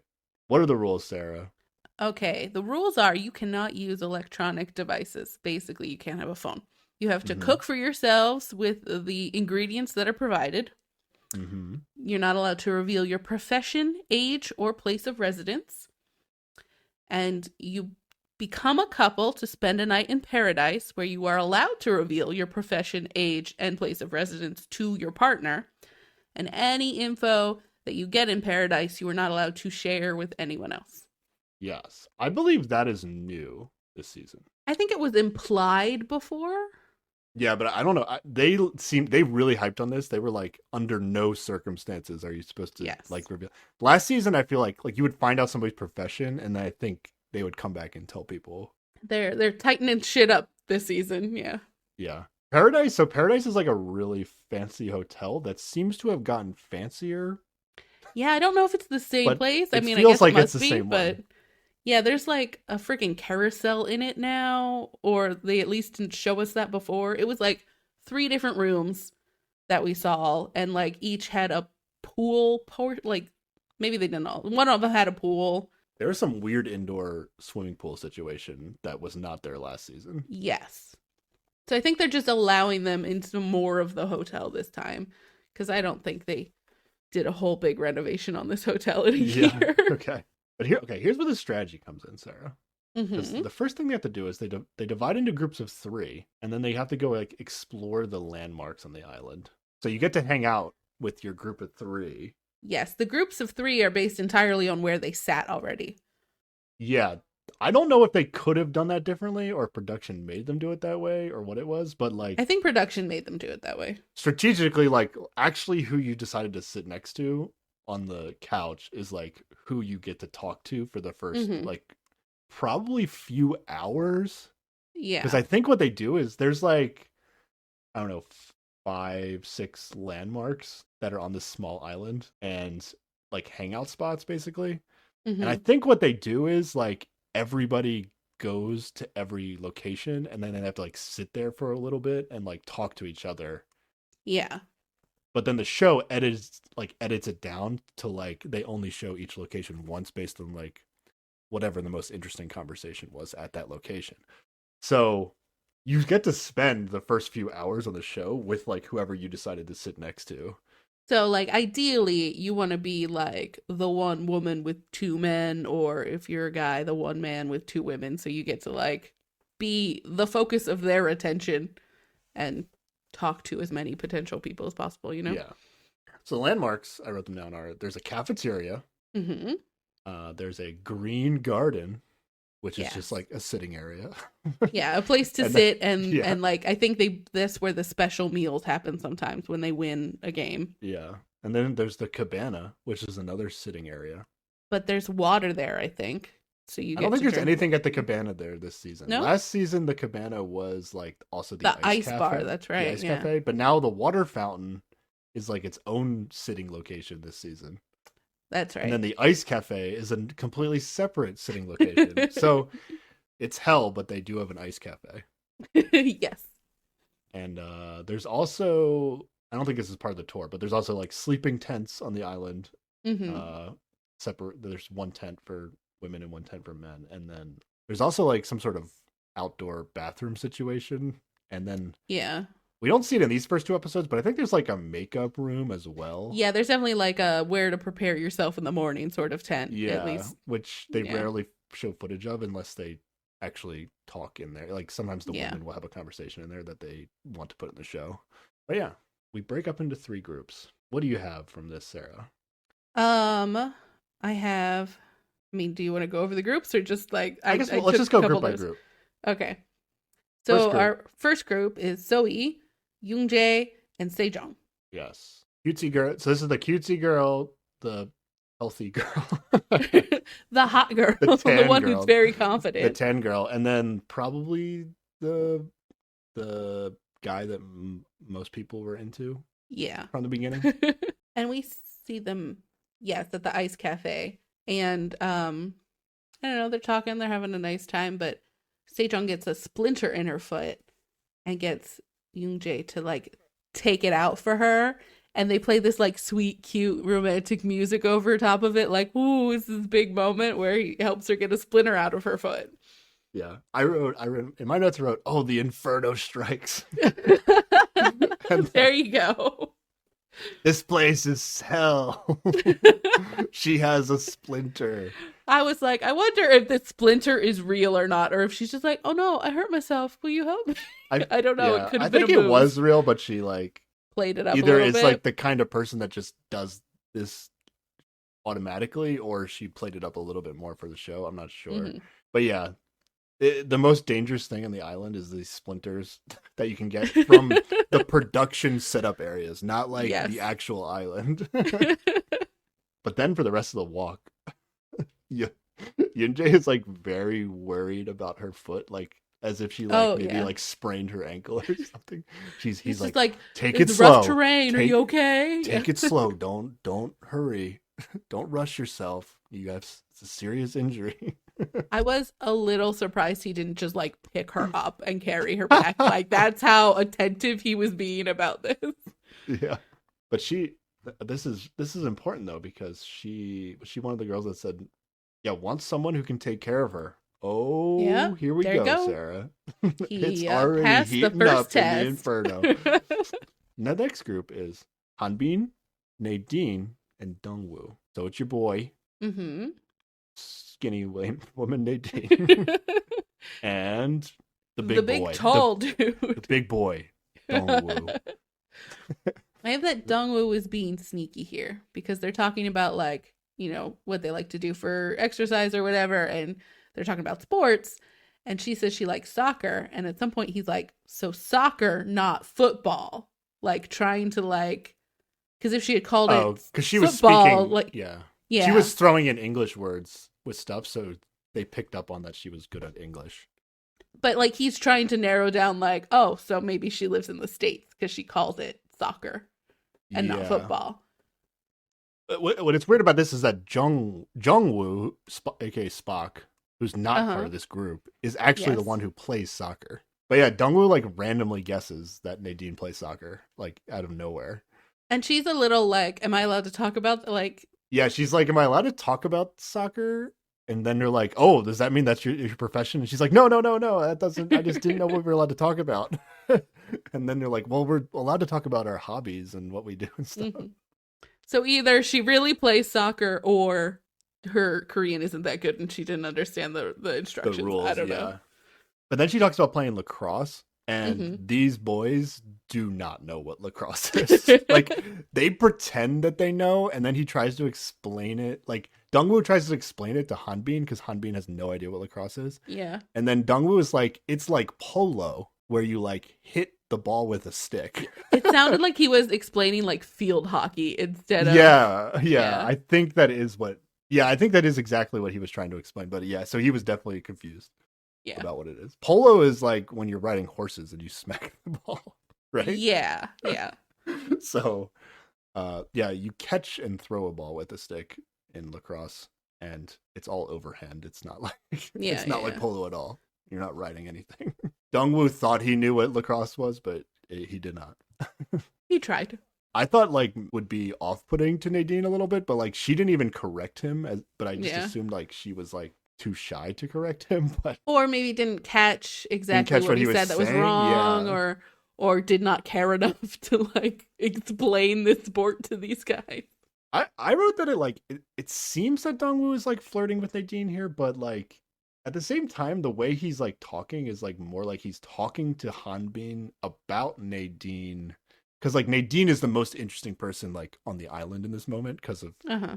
her name is different and she speaks Right. English.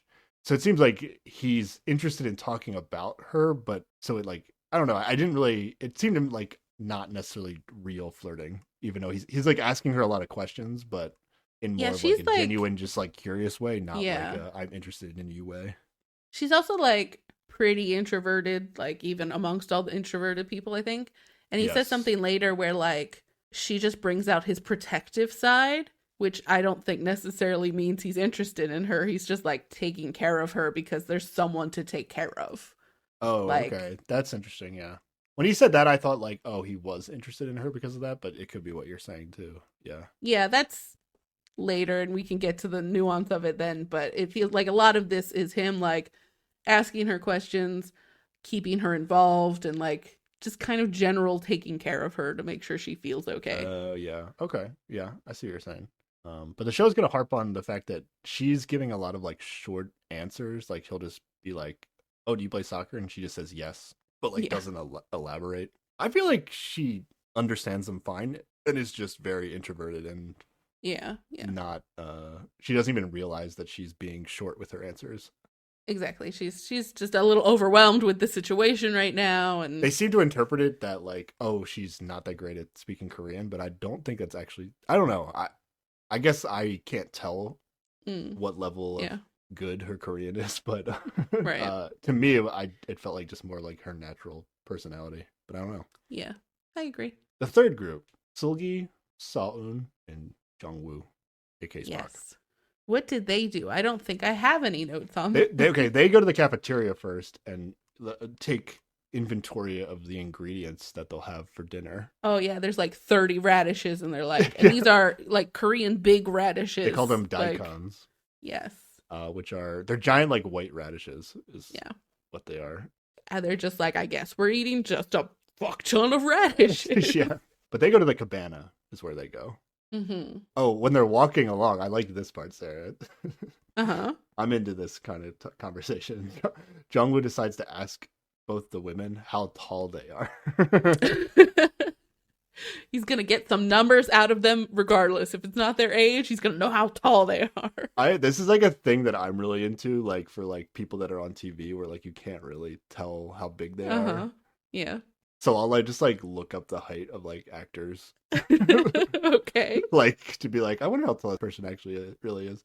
A lot of actors like you feel like, oh, they're such like a big personality or something that like, you know, like if you met them in real life, like you'd be you just they feel like they're intimidated. tall. Yeah. But then you could look up like Scarlett Johansson or somebody like who's an Avenger in the Avengers movies, like she might be like 5'1" or something. Like if you met her in real life, like she wouldn't be intimidating at all, other than the fact that you like know who she is. Right. Yeah. Or like even somebody like The Rock or something like that. Like for me, like I'm 6'4", like 6'5". So like The Rock is like a huge person in my mind, but in reality, I'm probably maybe like the same height as him. Like he would still be very physically imposing if to me in person because of his size, but like he wouldn't be towering over me, you know. Well, to be fair, not a lot of people would. Yeah. I liked that he asked this. I don't think if I was him there on the island, there would be no need to ask this question at all. Like they're right in front of you. You can see how tall they are. But like for the audience, for me, I was like, yes, we get to find out how tall these women are. Like I was like, yes, let's go. Nice. So I wrote down their heights, Sarah, because I was interested in this. Well, hit me with them. Saeun, the one I think is the mature one. Yes. She's 170 centimeters, which is 5'7". Oh, that's how tall I am. And Seulgi is like, wow, that's really tall. So 5'7" is considered really tall. I'm guessing Nadine is taller than 5'7". That makes sense. Nadine is like freakishly tall, I guess. She might be 5'10". I don't know. Okay, 5'8". Freakishly tall, sure. Like 5'8". I don't. Well, 5'7" is really tall. What's the next adjective? I don't know. But Seulgi is 160 centimeters, which is about 5'3". That is less tall. That is less tall. You said you're 5'7". Yes. Okay. You'd be really tall. Apparently. I mean, I think I knew that. Maybe Seulgi would just think you're really tall. I think the height average of women in Korea is shorter than here, so yeah. I'd probably be tall, yeah. They do not ask his height, which is a bad sign, right? Is it? I feel like if you ask somebody their height and they in a dating show and they don't ask you your height back. Well, maybe they're like, I can see your height. I don't need to know the number. Yeah, maybe they just think it's a ridiculous question. But I feel like, a natural conversation would just be like, if you were actually interested in the person, you'd be like, oh, how tall are you? Like, or if it spawned an interesting enough conversation that it went on without, circling back. Okay. I don't know. Jungwoo is going to be awkward at the command because he doesn't really know what to talk about. So he just says again, you want to talk about daikons? I think he wasn't trying to be funny here, hopefully. Hopefully. I don't know if it really came across that way. I don't think it did. I don't think it did. He was trying. Yeah. And then he has a moment where he tries to guess that Seulgi doesn't eat a lot, which is this a weird attempt to be a compliment? Like, oh, like it looks like you don't eat a lot. I guess, but like a lot of Korean culture is about like feeding people. It's like one of the greetings are like, "Have you Yeah. eaten today?" Like, or when was the last time you ate? Should I feed you? Like, so I don't know. It's a weird thing. And she's just like, "No, I eat a lot." I eat a lot. Yeah. Which again, like I've is it like she actually eats a lot? She does actually eat a lot, or she just doesn't want to be viewed as somebody that doesn't eat a lot. Like it's like Hard to I couldn't tell. tell if it was like what he said was offensive and she was just saying the opposite, or if she actually eats a lot. I don't think it was necessarily offensive. I just think it was a weird thing to say. It was definitely a weird thing to say. But that's yeah, that's the interaction we got in this group. Yep. So then by the time everybody comes back, it's time to cook together. Oh, you didn't take any notes on when they separated to the tents?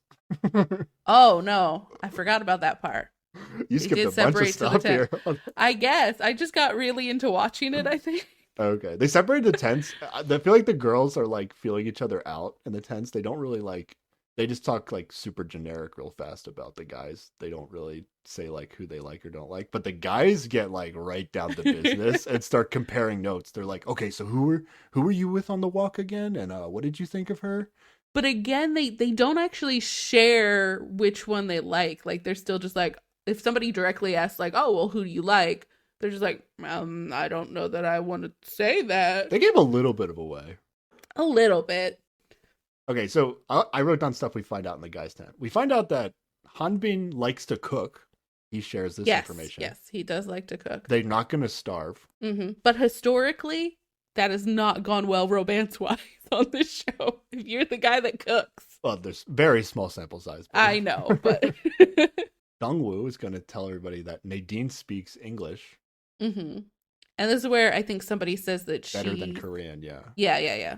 And she gives short answers. So they even if she didn't mean to, it's like a thing they're already noting. And they also think Nadine is a professional soccer player because of the way she answered the question about soccer. Which I hope is just right. I hope it's just right. She's a professional soccer player. She doesn't, like, she seems athletic. Like, I think in her montage, like, they have her running, like, not on a treadmill, but, like, actually running on the streets. Yeah. And she looks like she's a good runner. Yeah.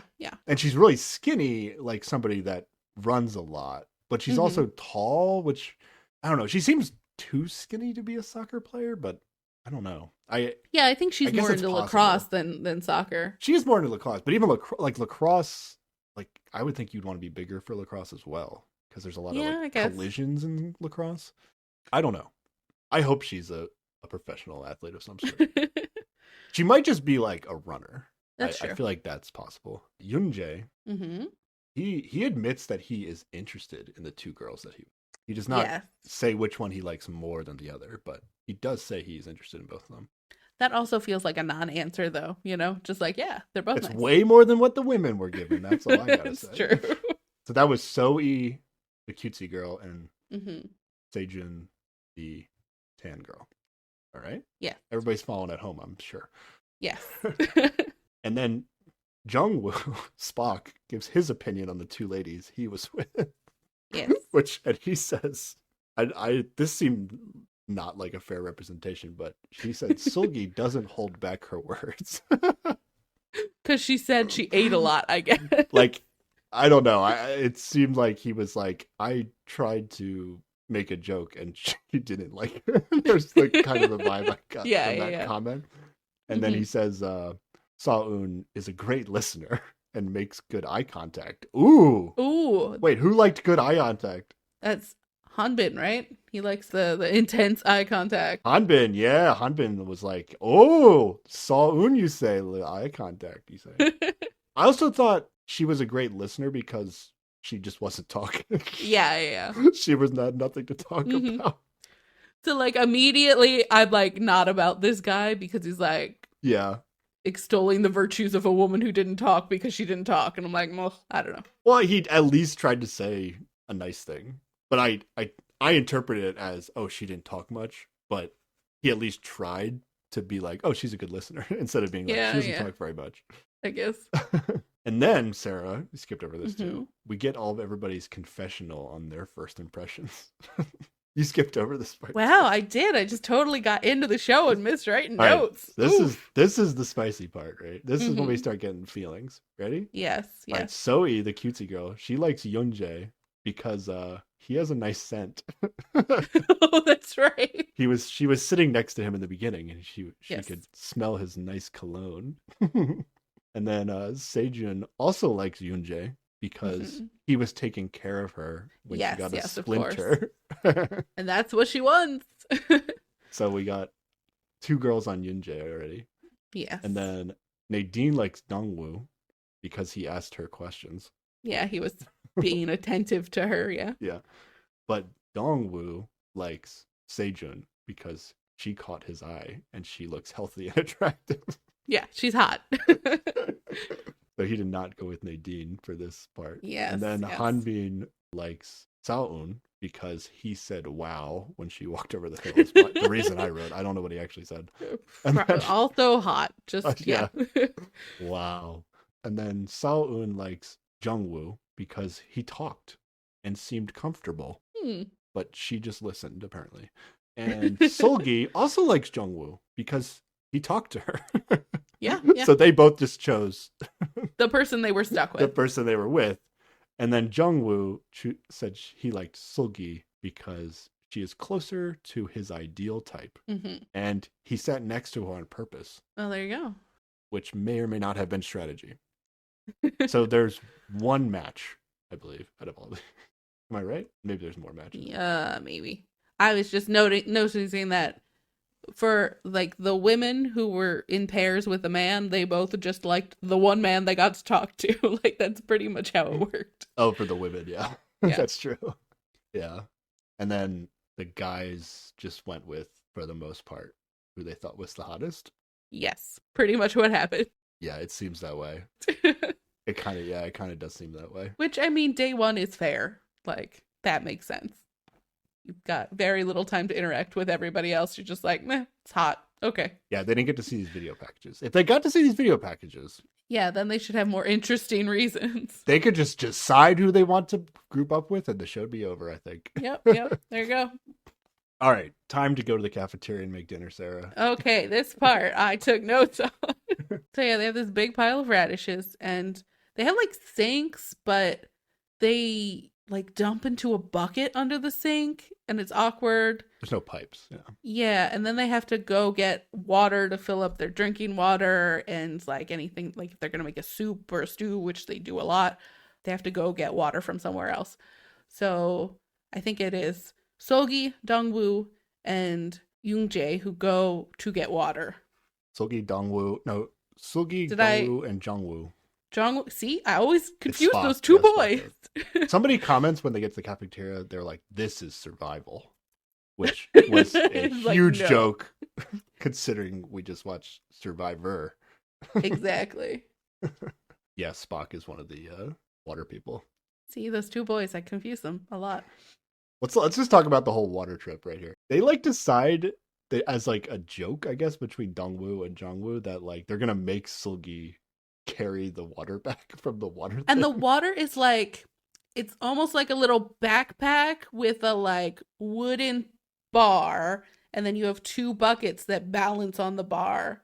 It's like really, it seems really poorly crafted, and the backpack carrying thing, and like it's the exact same one they had last year. And if I remember correctly, last year, like the guy, one of the strong guys, like went there, and then he just decided to like not use the shoulder apparatus thing and just like put the bar like over the top of his back, like on his shoulders, and that was like way easier to carry it than it was to actually use the harness.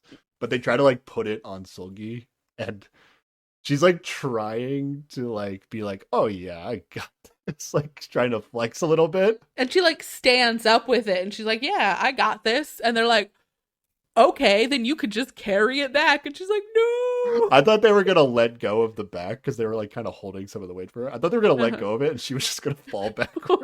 That's what I thought was going to. But she like tried to walk and she's like, yeah, barely moving. Yeah. Yeah, it's just a terrible walking thing, honestly. Yeah. But the main note is that Jungwoo actually carries the water back, so he gets to flex on everybody when he walks in with the water. I think they said they did rock, paper, scissors to decide. Oh, who did was gonna they? call it back. Oh, Yes. oh, okay. That's actually way funnier. I was gonna say why, like Dongwoo has got to be a little bit upset that he didn't get to show off his Yeah. all the muscles he's been working on. All right, that's the water. So I think Hanbin kind of is one of the people to start taking charge of cooking, but there's just a lot of people in a kitchen not really knowing what they're doing. And there are these aprons, but there are not enough of them. And Nadine gives one to, I'm thinking Yoonjae, because I wrote down Jongwoo, and clearly he was going to get water, so I mixed this up again. He gives one to Yoonjae, yeah. Yeah, and Yoonjae also and Seyoon. Seoun, yeah. But Seoun's wearing like dark colors, and Nadine's wearing a white shirt, so she's like, oh, you should have it because you're wearing white. And then like Youngjae does like a double take for a moment where he looks like he's gonna put his apron on, and then he's like, wait, I should give it to her. This is my time. Yeah. So he like gives it to Seyoon and like puts it on and like ties it in the back for her, and it's just like he had his moment to like flirt or something. Yeah. These are the moments of opportunity that they are looking for on the show. Like, they're just too do something to help someone in a way that isn't too overbearing. Too shy to just like talk normally. Yeah. They're peeling radishes or whatever, and they're sort of talking, but like it is low level stuff. So this apron move is like the big move here. Yeah. But then Zoe is gonna need the sink too because she's rinsing off the rice. Mm-hmm. They actually are talking, like Youngjae and Seoun, and they're like talking to each other, and then Zoe, like, you can tell like she wants to talk too, but she's like too shy, so she's just standing there like right next to them in silence. It's so like, oh, poor little girl. Yeah, until Seoun is saying like starting to ask questions about the daikons, like oh, how do you peel these? And then Zoe's like kind of chimes in and is like giving advice on how to do it, and then Seoun's like, oh, do you know how to handle vegetables well? It's like... And then Zoe says, yes, I can handle vegetables well, if you know what I'm saying. Oh, this game of yours.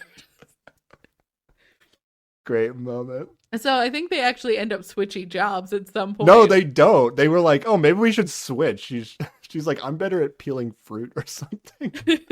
They say like, oh, maybe I should switch, but then they don't actually show it. It was kind of like I feel like they didn't. Yeah, it was weird. But I think Zoe like is already like trying to talk to Youngjae. But like that's also the reason she wanted to switch. Mm-hmm. Yeah, definitely. And that's the reason why they didn't switch, because someone wanted to continue a conversation with this man. Exactly. Your boy Hanbin is chopping onions like a boss. Oh yeah, and they're all like, ooh, you can chop them so well. And like he does it fast, and they're like, oh, you sound like a chef or something. Yeah. Seoun and Sejun are impressed. So looking good for Hanbin right now, I guess. Yeah. We'll see.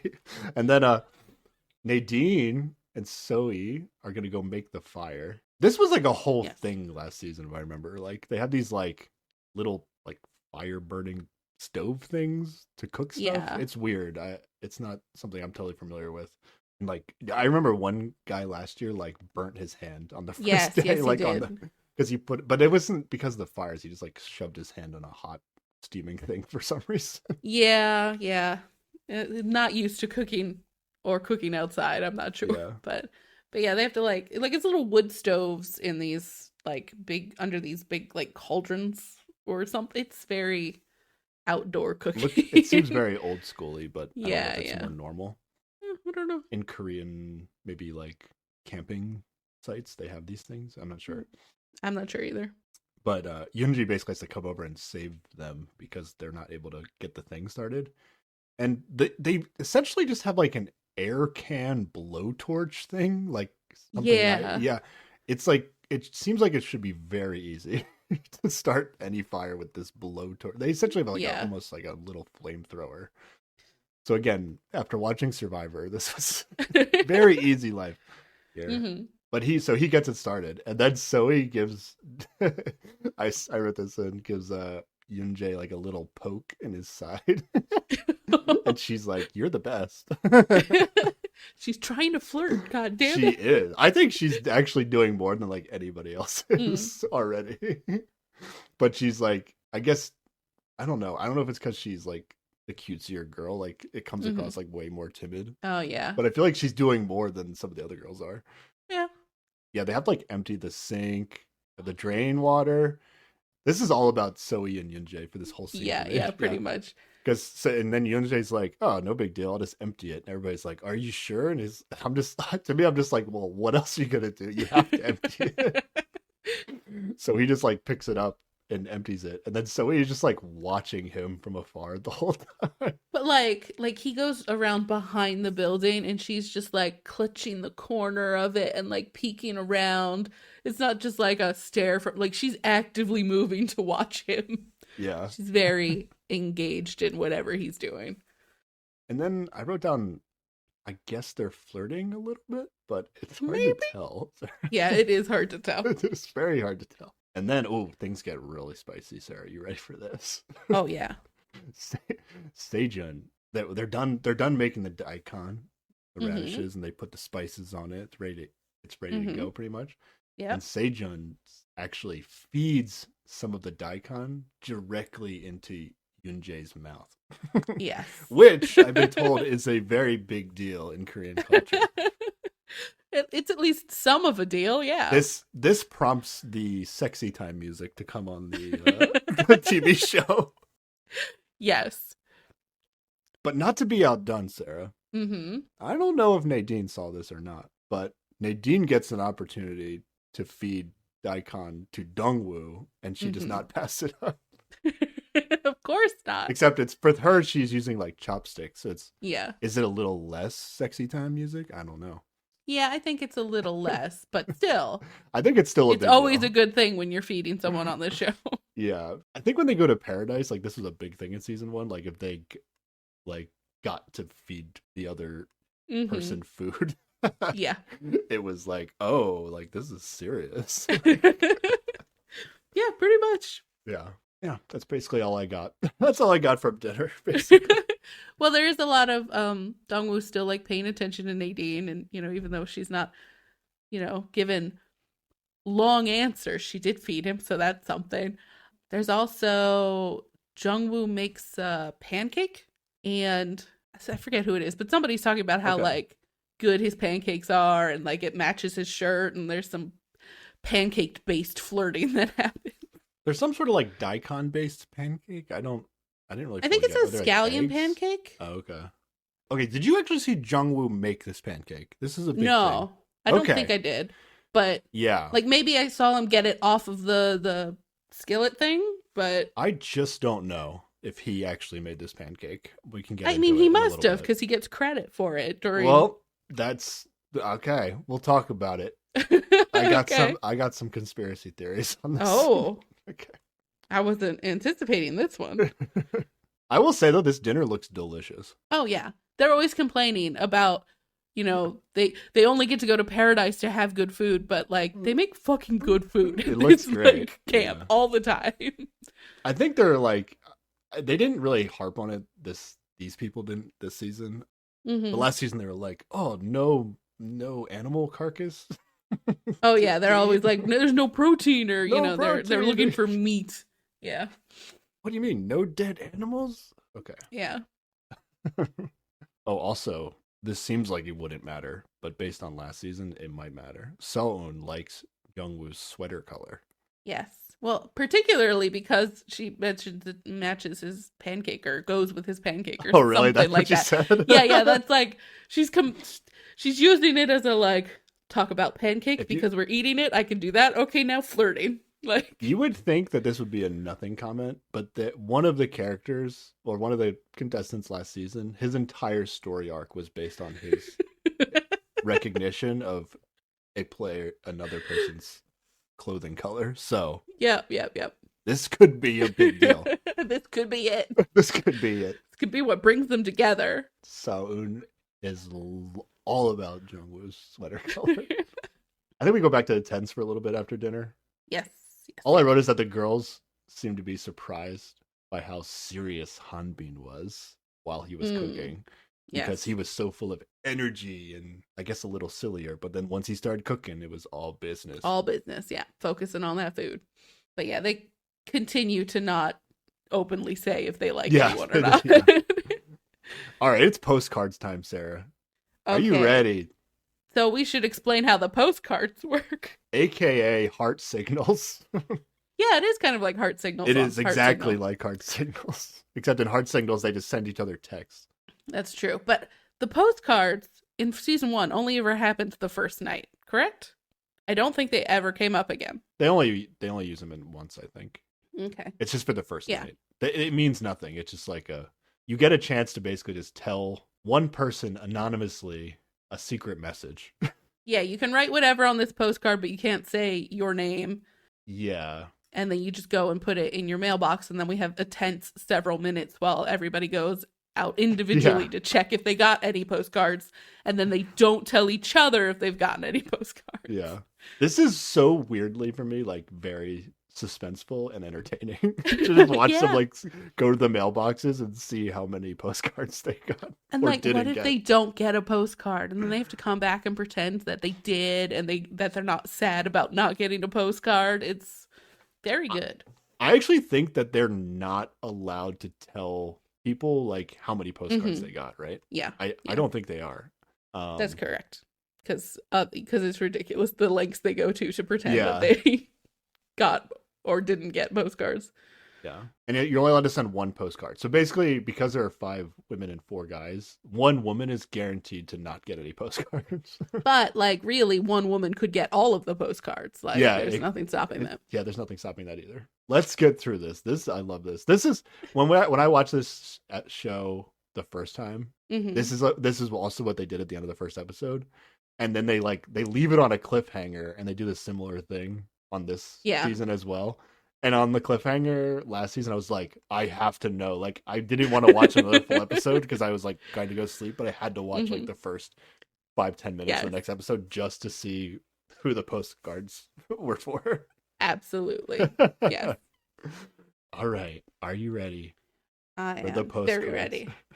So first we have Nadine who goes out and she gets one postcard and it says, "We should work out together sometime." No. It says, "We should work out together sometime," if you know what I'm saying. It doesn't say that, but okay. Sure. And I assumed that this was from Dongwoo because that makes sense. Yeah, I did well with what guys sent them to which girls. Mm-hmm. But it was hard to tell which girls were sending to which guys. We can say who we thought, but we can just give away. It was Dongwoo. Yeah. I think Dongwoo ends up saying he sends it to Nadine, right? Yes. But he also says later when they're like giving away why they did this. I think he says, but he also wants to get to know Sulgi more. Yeah, this is the part where he says that Nadine was awkward and like clumsy and like brought out his protective side, but he also wants to get to know Sulgi better because she's got a pure and innocent charm. So you're kind of saying this is almost like a pity postcard. That's what it felt like to me. Oh, okay. I didn't read it like that. It kind of makes sense based on what's going to happen. Yeah. I guess I didn't interpret it that way because I like Nadine. So I was why wouldn't you send a postcard to Nadine? Exactly. So I think I was a little biased with my interpretation of this. That's fair. I mean, she's into lacrosse, but this obsession with lacrosse.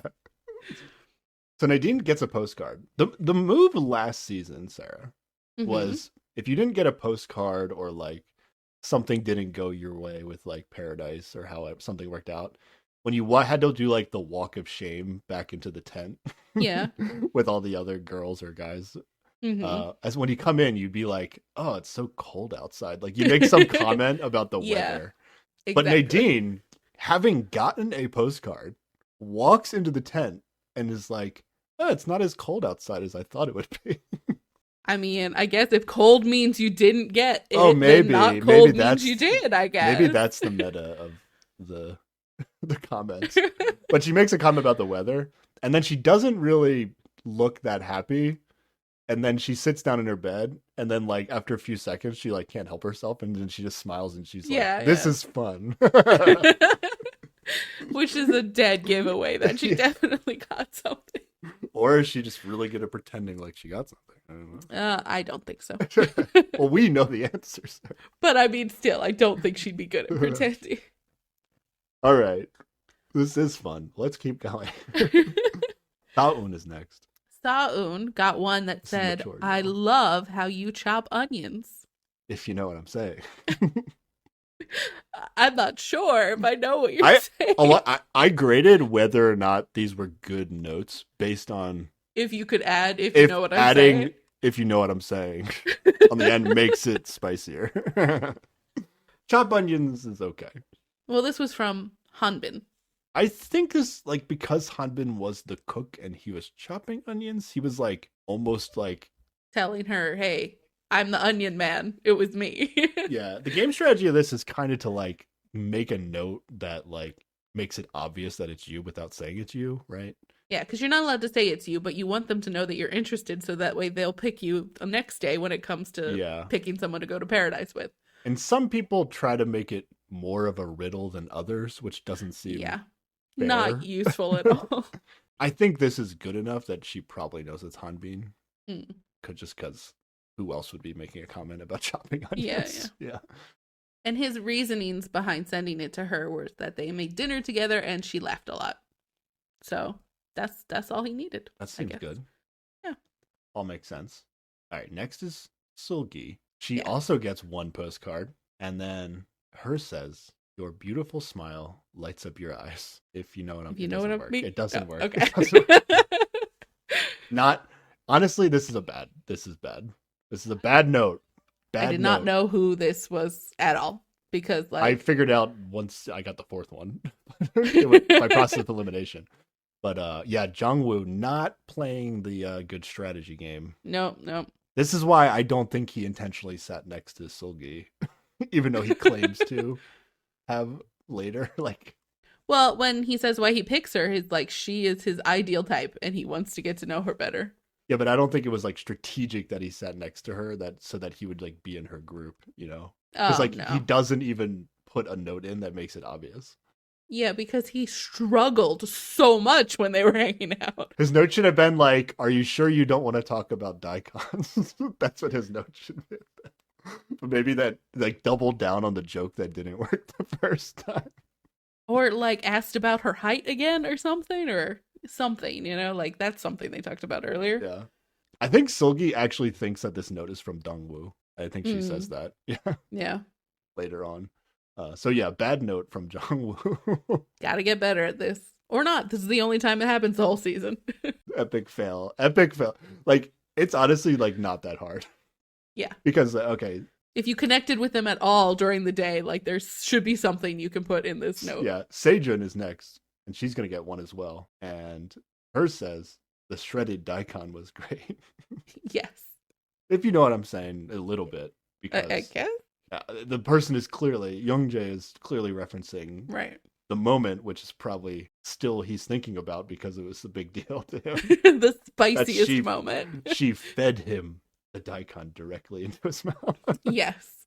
So I think this is like, I think he knows that she's probably going to remember that she did that too because it's such a big deal. Mm-hmm. But he says his reasons for picking her basically that they had nice conversations while walking and that she's hot. Like, he doesn't say she's hot, but that's what I wrote down. She's hot, so he's about it. And which means that, unfortunately, Soe did not get postcards, and sad face is all sad face. Who'd you have given a postcard to, Sarah? Oh. Maybe I should ask you after we talk about the guys, but... Well, I mean, I'll pick for both. It would depend on, I guess, who I'd spend some time with, but, like... Nadine is probably my favorite. Yeah, so it is weird to answer. Like, I'm only going off the video packages because that's like the most information we have. I don't know. I'd probably be either Nadine or I would have been considering Soe. So I was like, okay. I guess I'm not that surprised she didn't get a postcard, but I was a little surprised. Yeah, I was kind of surprised too. I thought like in last season it was the like cute young looking one that got a bunch at the beginning, I think, and I was like, oh, it's probably gonna be that again, like. popular vibe. Yeah. Wait, was Saoun and Hanbin, were these like the eye contact two that we were talking about? Oh yeah, I think it is. Yeah, Mm-hmm. okay. I thought Saoun wouldn't get one because like she only had the one guy in her group. Oh, right.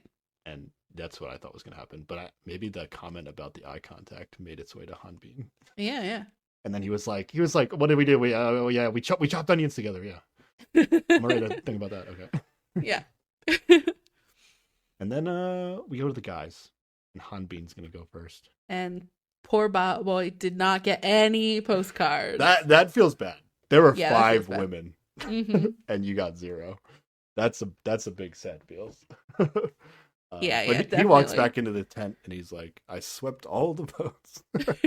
Yeah, because they had all been talking together before, like, yeah, I bet one guy's gonna get all of them. Like, which means he must be lying because otherwise he wouldn't be allowed to say he swept all the votes. Yes. And then we get to see Jungwoo. Yes, he gets 1, and it says, "I'll never forget your pancakes. They were the best." Okay, here's where I have a theory, Sarah. Okay. What is the theory? When he reads this note, Uh-huh. he makes a face like he's a little bit confused by this note. Okay. In a way that, like, pancakes? I didn't make no pancakes. Okay. I feel like this ends up being from Saoun. Mm-hmm. Did Saoun mean to send a postcard to Hanbin? That's what I wonder. I don't think Hanbin made the pancakes. You think Hanbin made the pancakes? That's what I'm saying. No, I'm saying I don't think he made the pancakes. You don't think he made the pancakes? I thought it was Jungwoo who made the pancakes. Why is Jungwoo confused that somebody liked his pancakes then? Oh, maybe he didn't mix the batter, like make the batter. Maybe he was just operating, like heating it up on the... I don't know. Or I feel like Jungwoo feels like he didn't really make the pancakes, even if maybe he was involved in the process enough that he got credit, but I don't know. Or maybe the face is just like, well, yeah, everybody loved my pancakes. Who the fuck wrote this for me? The more likely scenario is that this is also a bad message. Like anybody could have liked his pancakes, so he might just be confused. Like, why didn't you send a better message so that I knew who you were? But I don't know. I saw no video evidence that he made pancakes, and then he looked confused that he made pancakes. I really thought he got them off of the skillet, at least. Like, okay, all right. I think he had a hand in the pancakes. Okay, and then so there's 2 guys left, and 4 postcards from the women yet to be revealed. So will it be 4 for one and 0 for the other, 2 and 2, 3 and 1? Who knows? Because this is the end of the episode. And then they hit that. This is the cliffhanger. I was already prepared to watch the 2 episodes this time, so yeah. I felt like the cliffhanger wasn't as good as last season, where like I was like, I must know.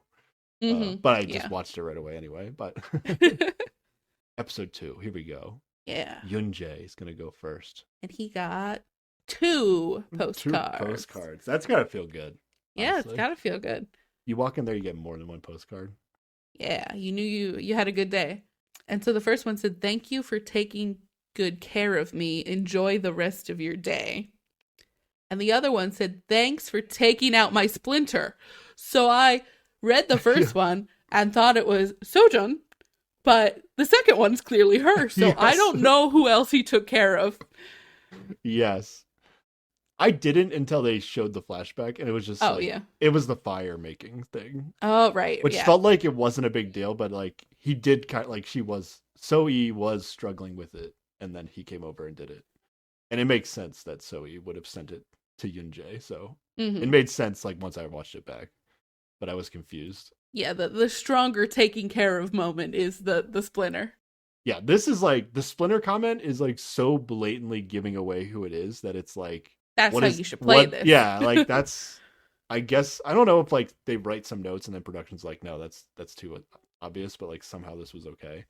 I don't know. I feel like if I was vibing with someone during the day, I'd look at them and say something ridiculous, just like stare deeply in their eyes and say potato. And then later I'd just write potato on the thing. And then they'd know, you know? Yeah. This is like when we watched another Korean show. There's this game show where like they play like party games. They had to like remember information on people, but they realized halfway through the game that they could just like invent new information to like have information with each other. Do you remember this? Yeah. So the guy would just like, he went around to people and like weave art. He like went up to their hand and touched the back of his hand with his hand. It was like, the back of our hands have touched. He was like, and he like, they're not going to forget that this happened because it's such a weird thing. And then he just used that information to win the game. Yeah. Do something a little weird and put it in your note. Yeah. Next season 3. There's no reason to not want the person to know that it was you, right? Like it's you definitely want them to know it's you, so that way they know that you're interested, and hopefully that you will pick them to go to paradise the next day. Yeah, there's no strategy to not making it obvious. So these people that aren't making it obvious are really failing. And then we get to see Dongwoo, and we know he's going to get 2. Yes, and they say, "Let's go get water tomorrow together." And the other one says, "Purple looks good on you." Purple looks good on you is probably the worst note. Oh, it's so bad. The worst note. But so the water one was from Seulgi because they went to get water. Yeah, and she wants to do it again, but I don't know. It was a little bit of a weird note too, but she was just referencing that they got water together. Yeah, so it which was is at least effective okay. and good. At least okay of a note. Yeah, and she says she likes him because he's calm and they have chemistry, and he kept talking to her and looking at her, and she thinks he gave her one too. Yeah, which we found out isn't true, but she is very confident about it. Because the second one, Purple looks good on you, is from Nadine. And that's a match. Oh, Nadine, you got to get your shit together. It wasn't... Nadine and Dongwoo matched, though. Yeah, but there's no way for him to know that. And she gave it to him because they walked together and he took care of her and was asking her questions. If you're Dongwoo here, you're probably thinking, who's Nadine going to send it to? And he probably thinks that he's getting it. That's fair. They also had a beating each other daikon moment, so Dongwoo's got to know he's getting a postcard from Nadine here. Probably, you're right. Yeah. So Nadine and Dongwoo match, Youngjae and Sejun match, right? Yes. I think that's it. That's it. We got 2 matches. Yeah. On to day 2. It's the morning, and it's time to hit the gym. This is the start of every day. Yeah, a bunch of gym equipment on the beach. Yeah, it's this Inferno hell has like full gym equipment that they can use in the morning that they just put out on the beach. But I think there's only like 3 of the guys out there and no one else is working. Yeah, it was less people working out than last season. Yeah. Zoe, because she didn't get a postcard, she's going to try to step up her game a little bit here. Mm-hmm. She starts the morning like on the porch of her tent, just like journaling, being sad. But then Youngjae comes out and he is reading on the guy's porch. And then she's like, "Oh, no, gonna start talking." She just gets up and is like, "What are you reading? Let's hang out." Yeah. And it ends up, Youngjae's reading, like, he calls it a report on alternative foods. Is it like a magazine article, or I didn't really understand. It looks like a scientific paper? Essay on something. Yeah, like. Oh, really? Okay. I don't know, but that's like the vibe it gave. Like it's something he printed out and like clipped together and is reading now. Yeah, it sounded like Yoonjae just like recently really got into like dieting and like or something, and now he's like obsessed with reading as much information as possible. Yeah. Which is why it seemed like it was recent, and that's why he like brought this with him to this dating show, because he was like, "Oh, I can't lose out on my learning about diet. Too important right now." Yeah. Mm-hmm. And basically, Zoe is like really trying to indicate that she's interested in him. Oh yeah, she's stepped her game up so far. Yeah, it's like really obvious, and he's like, they're kind of like standing at like an awkward distance from each other, even though they're talking. And at one point, she says like, "It's like destiny," is how it's translated.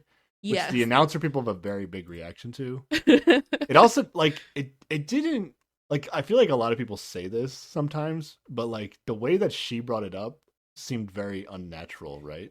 Like it didn't really flow with the point she was making. Yeah. And she was just like, it was just like a thing that she wanted to say. Like she like pre-planned. It's just a line she wanted to get out there. Yeah.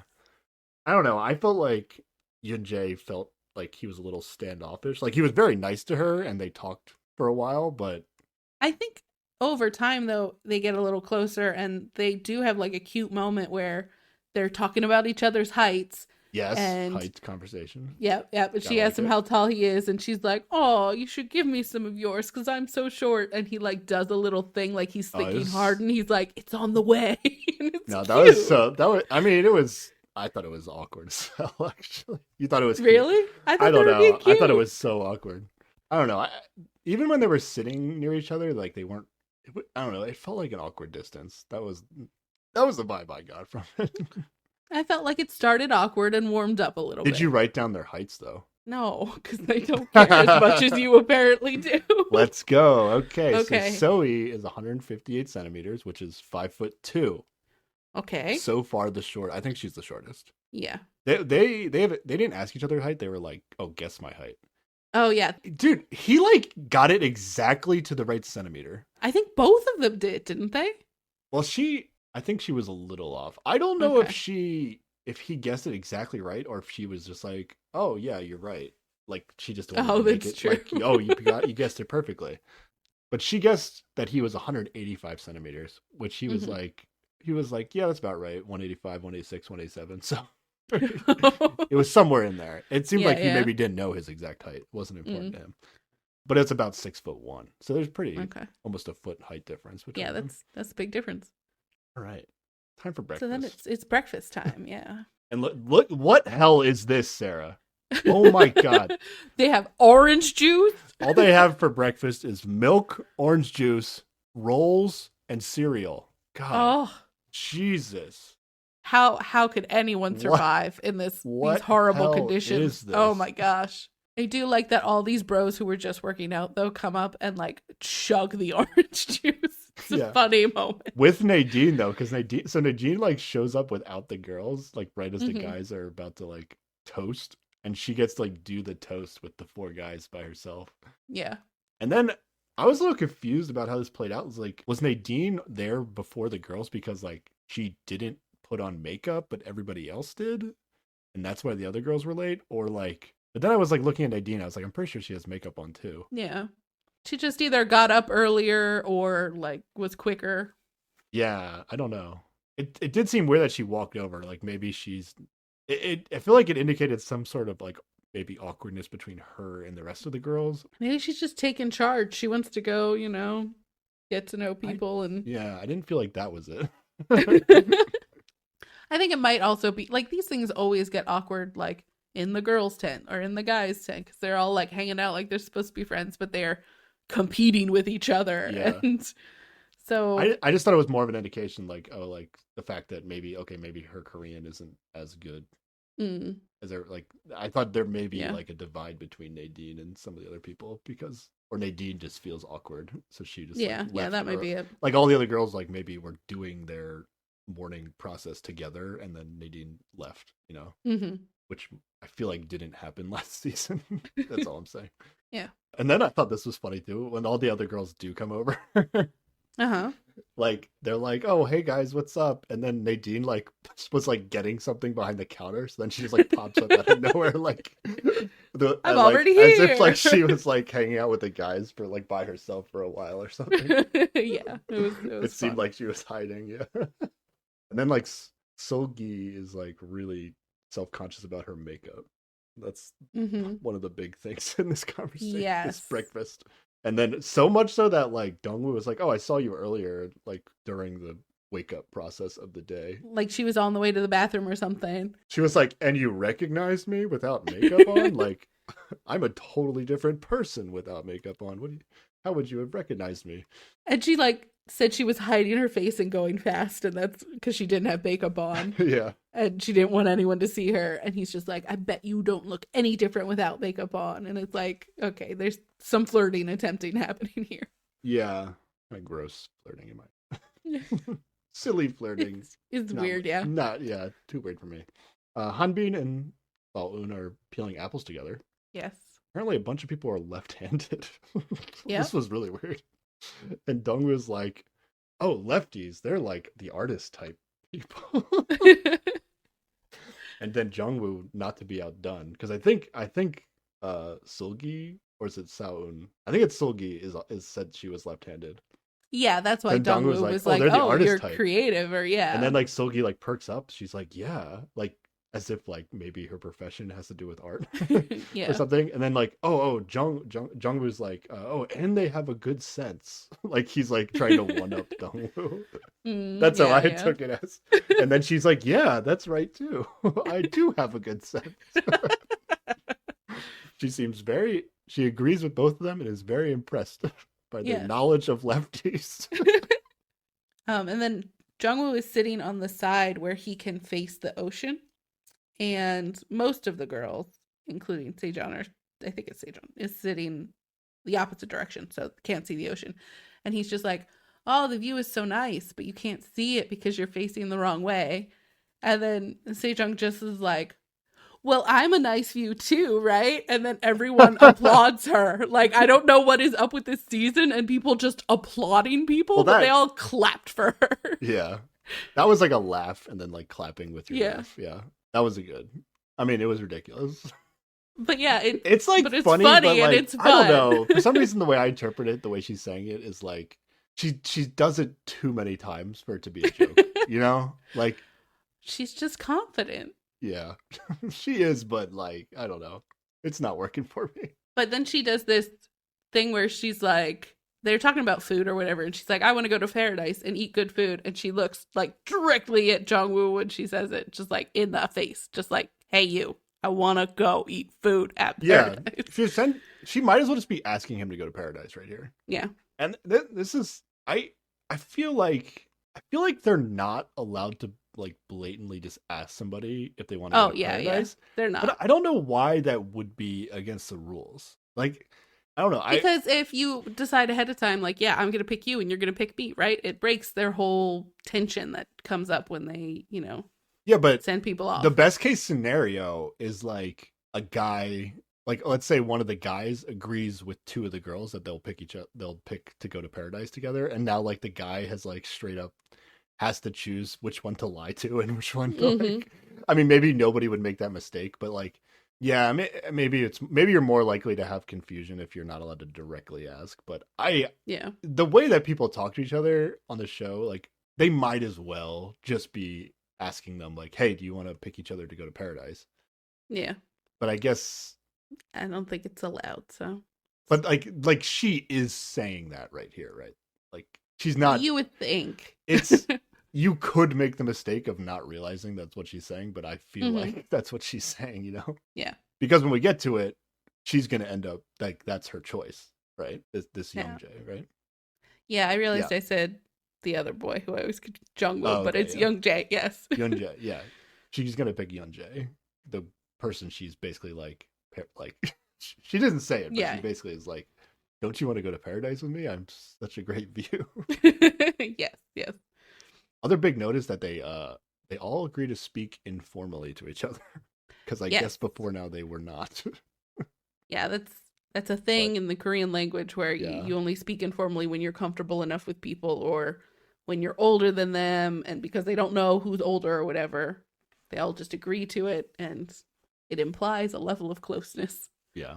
Also, Dongwoo asks Nadine what she wants for breakfast, and then he says sagwa, and I was like, sagwa, I know what that means. That means apple. Yeah. I was like, I know that word. That felt good to know one of the words they said on the show. Yeah, it's always fun when you can pick out a word you understand. For some reason, that was one of the low level words on Duolingo. And then, this gets spicy. Okay. Well, for me. Oh, does it? Because they decide to split into two groups and walk around. Yeah, they're just going to go for a walk. And they're like, oh yeah, just divide randomly, Sarah. Mm-hmm. Let me give you the breakdown of these two groups. Tell me how random this seems. The first group is Seolgi, Sejin, Sao-eun, Yoon-jae, and Dongwoo. Yes. Okay. Yes. The second group is Nadine, So-e, Jongwoo, and Hanbin. Yes. Is this not just the cool kids and the less cool kids? This is the most not random grouping of people that they could have done. Yeah, you are right. It is the cool kids and the not cool kids. Yeah. The less cool kids is what I said. The less cool kids, yeah. Yeah. The four people in the less cool kids group are probably the cool kids in like their normal Oh, setting, yeah. You know what I but mean? when you are on this only island, they're the amongst less cool kids, yeah, the scale changes. like this is not. This is like somebody said like, oh, let's just randomly group up, but they definitely did not randomly group up. They like this was a predetermined. Like, why are they dividing into two groups? Like this was somebody's idea to be like, you know what? Like us cool kids should just hang out with each other. How do we get away from them? Oh, it's divided into two groups randomly. So yeah, the cool kids go to the ice cafe and hang out and talk about all the different countries they've traveled to. Yes, and there's a cute moment with Sejun and Young Jae where she's like fake predicting his future that he'll go to the US soon, and there's like some cutesy flirting that happens. Sejun just won't let up. This is too much.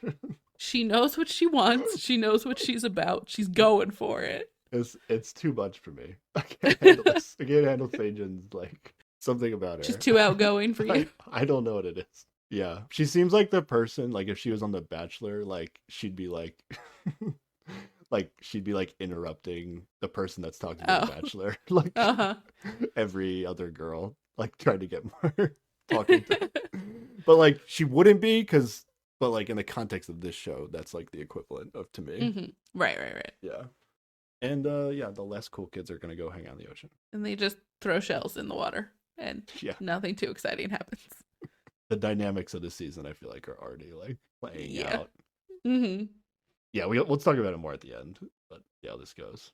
Oh, it's time to play a game, Sarah. Oh yeah, it's game time. It's game time. So whenever it's game time, they're all in their swimsuits and they all come out and line up on the beach before they find out what the game is. Because it's always some beach game. Yeah. And I think this season, I don't know if they did this on purpose, but like last season, they casted one of the girls who was like, I don't know if she was like a really good athlete. She seemed to be like an all-around athlete who was like genuinely good at sports. And like she just dominated every other girl on the show. Yes. Soyeon was amazing. Yeah, but it was like the games were just silly. It was like she's just gonna win, you know? Yeah. To the point that like when the girls had in one game, they like in retrospect, I feel like they like handicapped it by like making the girls randomly choose guys to like ride on which backs they were on to play some sort of game, because if they just kept making games, like the same girl was gonna win if they didn't just make them like have a handicap. Yeah. But this season, I think they casted like more all around actual like athletic, similar body types. Yeah. So yeah, the girls are out there. They're gonna be the ones that have to do the game. But then they line up first, and then all the guys come out in their just they like swim see them trunks, from a distance, and they're just like, oh. They do like a slow motion with like Baywatch style, like with the music of the guys coming out. Mm-hmm. And I was like, why don't they just enter the show like this? Like this is so. Yeah, because due to their big shirts or whatever, no one's seen how fit these guys are before. Yeah, exactly. And then Nadine says in English while they're coming up, she says, "Hot boys." And then I think somebody says hot girls. Yeah. And guess who said hot girls? Oh, it was Sejun. Oh, it was Sejun. Like, oh, yeah, of course it was Sejun again, being like, I think she said it in English too. She was like, hot boys and hot girls. Like she knows what she's even about. In that moment, she couldn't like not mention. It's too much. It's too much, Sarah. It's not a joke anymore. It's not a joke. I think she's funny. It's not just her. It's all the girls are hot. Yeah, but she wasn't talking about all the girls. She said girls plural. Yeah, she's fine. But like all the guys, speaking of like male fashion being boring or whatever, like they all come out and they look like they're wearing the same shorts. They're just in different colors. Like there is no stylistic difference between any of them. Men's bathing suits are pretty much like that, though. I guess you could get different patterns. You're right, but they were all very boring. Yeah, true. But okay, so here is where we see Hanbin's tattoo that says "Time will tell," and I was like, "That's a disappointing tattoo." And then I think it's Jungwoo. What if it said "Time will tell"? If you know what I'm saying. That would be worse. It would be worse. Okay. So much worse. And then I think it's Jungwoo, but it might be Young Jae because I keep confusing those two. Has a like tattoo in the middle of his chest that's just kind of a bunch of geometric shapes, and I don't really know what it is. I did not notice a single tattoo on any of really? these guys. I was not paying attention. I just noticed they were all pretty fit. Well, yeah, they're all pretty fit. That is half the point of this show. Everybody's Yes. hot. But this is a game for the girls, Sarah. Guys are just out Yeah. there for eye candy. Yeah, And, they literally had no reason they had to be in their swimsuits. Literally no reason. But they didn't know that, so. The girls are going to play a game, and the winner of the game is going to get a special meal. Not paradise, though. No, They on just the get a beach. special meal of French toast and coffee. Specifically iced Americano, which is super popular in Korea. Yeah, it took me a while to realize they weren't talking about ice cream. Okay. Because they call it like ice cream Americano or something. I don't know. Yeah. It seemed like Ice it was soup ice cream. or something, yeah. Um, And the winner gets to choose 2 men to have Two this meal men with. to have a meal with. Sounds nice. But they're going to play a game called Chicken Fight. Yes. Which this seems like a silly game, right, Sarah? But this, I would say, between last season and this game, this is probably the best game that the women have played so far. Right? Yeah, I guess. Yeah. Last season they had like a sprint competition and then Uh-huh. like a weird also chicken fight game, but they had to like be on the boys' backs. Which I was, think that is a more common Western chicken fight, right? I Yeah. think this chicken fight, I don't think I've seen it in a Western context. I think this is some chicken fight that the show just invented. I didn't see. Oh, no, like, no. This is a thing. Oh, this is a thing? I've seen K-pop boys do this chicken fight before. Oh, okay, sorry. I thought the girls looked a little confused about what this was when they said. Oh. Well, it's you stand on one leg and you have to hold your other leg up, and then you just hop on your one leg and try to push the other people over. That's it. Yeah, it makes you look very silly. Yes, it does. Seems like the main objective I of this. think the game. main objective was just watch some girls fight, I guess. I don't know. Yeah, it's okay. It's not the wrestling you were looking forward to. Okay. The game is silly. It ends up being silly because the 3 of the girls end up like fighting each other right off the bat, and then they end up just like taking each other out. Yep. While 2 of the girls just stand there like properly and just wait for it to be the final 2, and then they fight. That's some good strategy. So the final 2 is going to be. I think we note that I think Silgi. Oh no, yeah, Silgi is going to be eliminated first. I think that was one. Yeah, note. Nadine attacks her immediately. She is like ready to get in. They were just next to each other. Well, yeah, but I mean, of everybody, she's the person that moved first and was like, "Well, let's do this." Yeah, and then it ends up being Soi and Sejong are the last Sejong. 2. Just like waited for everybody, and then this is like a size. There was a big size difference. Yes. But whenever Sejun like would like lean on Soi and she would have to like adjust, she was always able to catch herself until eventually I think Sejun just like lost her balance, like because she's not actually a real athlete. Wait, no, yeah, Sejun, yeah. This is the girl I've been saying is fake tennis player. Yeah. This is the one you don't like for no good reason whatsoever. But also the way she was able to catch, Soi was able to catch herself, it felt like okay, she does actually have like strong legs, like she might be a dancer. That's all I'm saying. Yeah. Okay. If we're, do you play the guess the occupation and age game? Since that's a thing on the show. I mean, sort of. I mean, I think she is the youngest. Like I don't, dancing seems like a like I wouldn't say she's like in an idol track, because if that were true, she couldn't be on the show. Like, because dating's a like weird thing. Yeah. So she might be like a backup dancer, or I feel like so many of the jobs last season were just like, I'm a personal trainer and a model. like that's a common thing. Like, yeah, or an entrepreneur. Like they were like the CEOs of their own companies, a lot of them. Which feels meaningless to a certain extent when I don't know. But so Zoe wins, everyone is shocked out of their minds. Oh, Nobody thought she would win. But it felt good. Like I was rooting for her to win because she got no postcards. Oh yeah, exactly. She needed some time with somebody. Yeah. So it was kind of epic. Yeah, it was good. And she picks Youngjae and Jungwoo, and I'm like, I'm gonna have a rough time. I keep forgetting which one of these boys is which. But not only that, like when they go to this meal, these boys show up matching.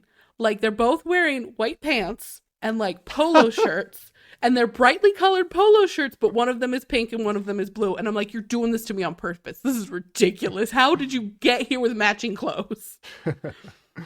Spock stands out to me, so I did not have this issue that you had. But Yunjae is the guy that she sent a postcard to. Yes, and who she Um, was trying to flirt with in the morning. yes, yeah, she's been hard flirting with him, Mm-hmm. and she's going to continue to try to flirt with him. Oh, but before this, we get a weird conversation where Dongwoo is like talking to Seolgi after the game, and he's like joking with her that she looked like a shrimp hopping around or something. Oh And yeah. then she gets like, it seems like she like actually gets annoyed and is like, Yes. "You're so mean. I'm going to go." But then he like follows her, and she didn't seem to mind. So I don't know if it was like I'm annoyed, but in a flirty way Yeah, or not. I don't know. it was It was a weird unclear. conversation. But yeah, at the special meal, basically Zoe's just gonna keep trying to flirt with Young Jae. Yeah, And more or less, Jungwoo is kind of like the third wheel out here. He's yeah, engaging in conversation, but like there's more of a vibe between the other it two. seemed that way to me too. Although there were a few comments that made like Jungwoo made it seem like he had talked to So-e like a lot, like off or not off camera necessarily, but like in conversations that weren't in the show. Mm-hmm. It seemed like he had talked to her about a lot of stuff, and he was like bringing up stuff that he said talked about with So-e and bringing it up with the other guy, with Young Jae in the conversation. And I don't know. I thought it was weird. As it seemed like So-e and Jungwoo were like already in like at least to So-e, like he was already in like the friend zone somehow. Oh, That's what yeah, I interpret it as. And I think So-e like thinks that Jungwoo is like really young, which I remember last season was like if guys are like too young, it's like not good for their romance game. I think she even says like she thinks he's like the same age as her, but she's looking for someone older. Yeah, and like that, you can't be the same age as me. I'm not interested in that. Yeah. What else happens here? Young Jae compliments her earrings and says something like, "I guess I noticed that you changed them," and it like. Yeah. It might just be the translation, but it feels like, hey, look at me noticing things about you. Yeah, I did like this because I feel like immediately when he said that, Jungwoo chimed in was like, "Oh, what did her other earrings look like?" As if like he was trying to like call him out for like exactly, maybe not actually paying attention that much. And then Young Jae's like, "I don't remember, but they're different from these," and like she's still into it. Like he was like, she was like, "That's good enough." Yes, we noticed. That was great. Very silly. Yeah, then at the end of this conversation, like Jungwoo and So-e are gonna like do a high five like they're like best friends. Like best friends that are platonic with each other. It's if he was interested in her, this is not playing out well for him. Yeah. It was weird. It was just weird because we didn't get the conversation. We just like I don't know, we didn't get whatever camera footage that led to this. But I also think like he's just excited to be there for the coffee too. Like he was very excited to he was about to lose his shit out on this Inferno. Yeah. The other people just have to live through the hell of just eating sweet potatoes and chicken breasts. Yep. It's terrible. I don't know. The biggest note from this was like Yoonjae and Saeun have matching colored shirts that are like the same shade of sky blue. Yeah. And again, this was a big deal last season. This is serious. I have that Dongwoo was still like sitting with Nadine and kind of taking care of her. Like she was really quiet and like slowly picking the peel off of her potato, and he's just like, I just want to peel it all for you. But he's also like hard coming for Seolgi today. Like he's like talking to her a lot more, even though he's like sitting with Nadine. So it seems like his focus romantically is on Seolgi, but he's still like taking care of Nadine in an awkward way. Yeah, I get what you're saying now. I think you might be right about that. Yeah, I didn't have much from this. Eventually, the special meal people are gonna come and like join or meet up with the other people, and then when So-e is like they're like walking back to the tents with Young Jae, she's gonna like grab or like touch his arm in a way that like the announcers like really reacted to this, or they were like, "Oh, did she just touch his arm?" But like he was like he had his like arms crossed while he was walking, like, and like it almost seemed like he didn't even notice that she touched him. But they made a really big deal out of this. Yes, they did. Which, I mean, so far, like, she's the only person to touch Yes, somebody, right? Yeah. pretty And she's much. done it twice. Mm-hmm. So to me, she's going harder than anybody else this season so far. Yeah, that's That's her. how I feel. But I don't know. Let's see if it works. Yeah, we'll see. And then for some reason, when the girls are talking, I don't know if they're just joking around, but it seemed like they thought that like one girl got all the postcards. Oh, yeah. Which doesn't make any sense because 4 of them know that they got Exactly. one. So it only makes sense for Zoe to think everybody got one postcard, but like she's not even talking in this conversation. Probably. Right. I think that's just like the joke that you make, I guess, in this awkward, because like the guys did it too. It must just be what feels natural to say, like, oh, I guess somebody's really popular and got all of them. It is weird. That'd be pretty boss. How cool would you? How cool would you feel if you're on the show, Sarah, and you're like, got all the postcards? I think I'd be overwhelmed, honestly. Well, you've had the feeling you're like, well, I'm gonna disappoint 4 people.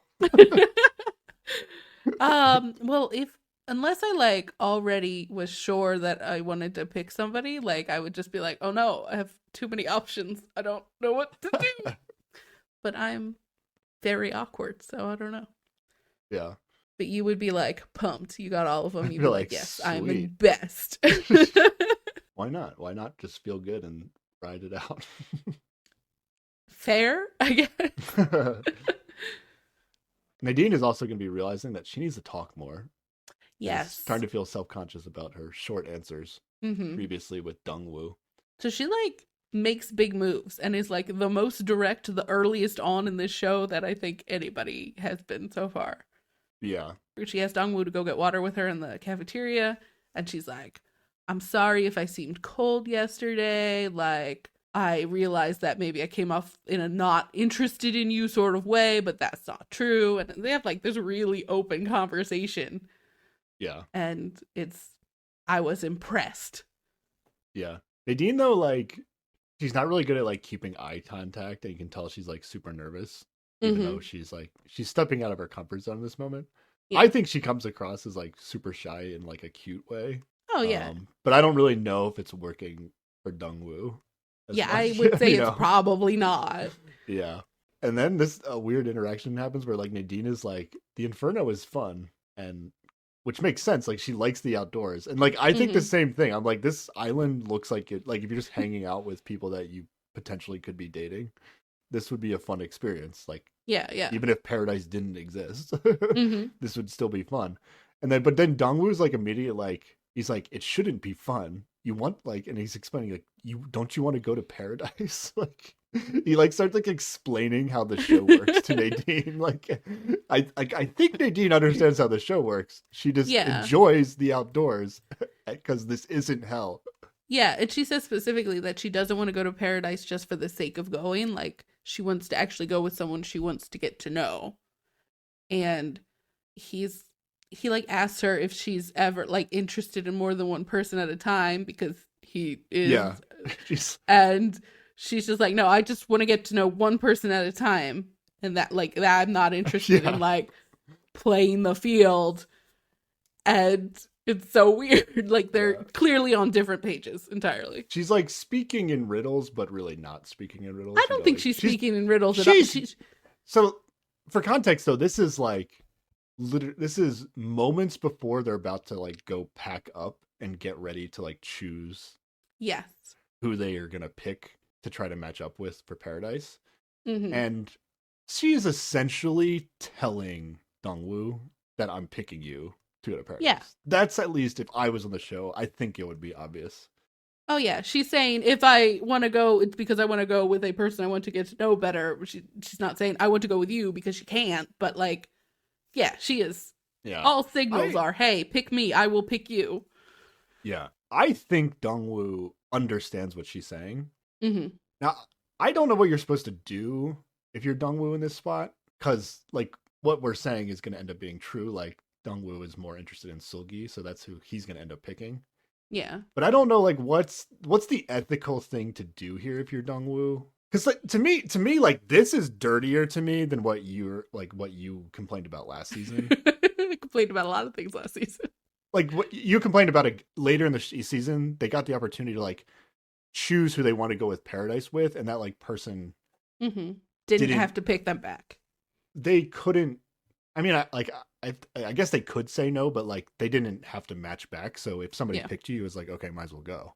So they like failed to go with. They picked them like twice to Paradise, and then they like failed to go with them. And then when they got the opportunity to like basically make them go with them, they chose them again, Mm-hmm. despite that person kind of indicating they weren't really into them. Yeah. But to me, it's like, okay, you haven't gone to Paradise once, and there's like, if you're only interested in one person, just choose that person to go to Paradise. It's not a big deal. But like in this moment, Dongwoo is like, he knows that Nadine is going to pick him and that he's not going to pick her, essentially like guaranteeing that Nadine is not going to go to Paradise, and he's in the full control in the moment.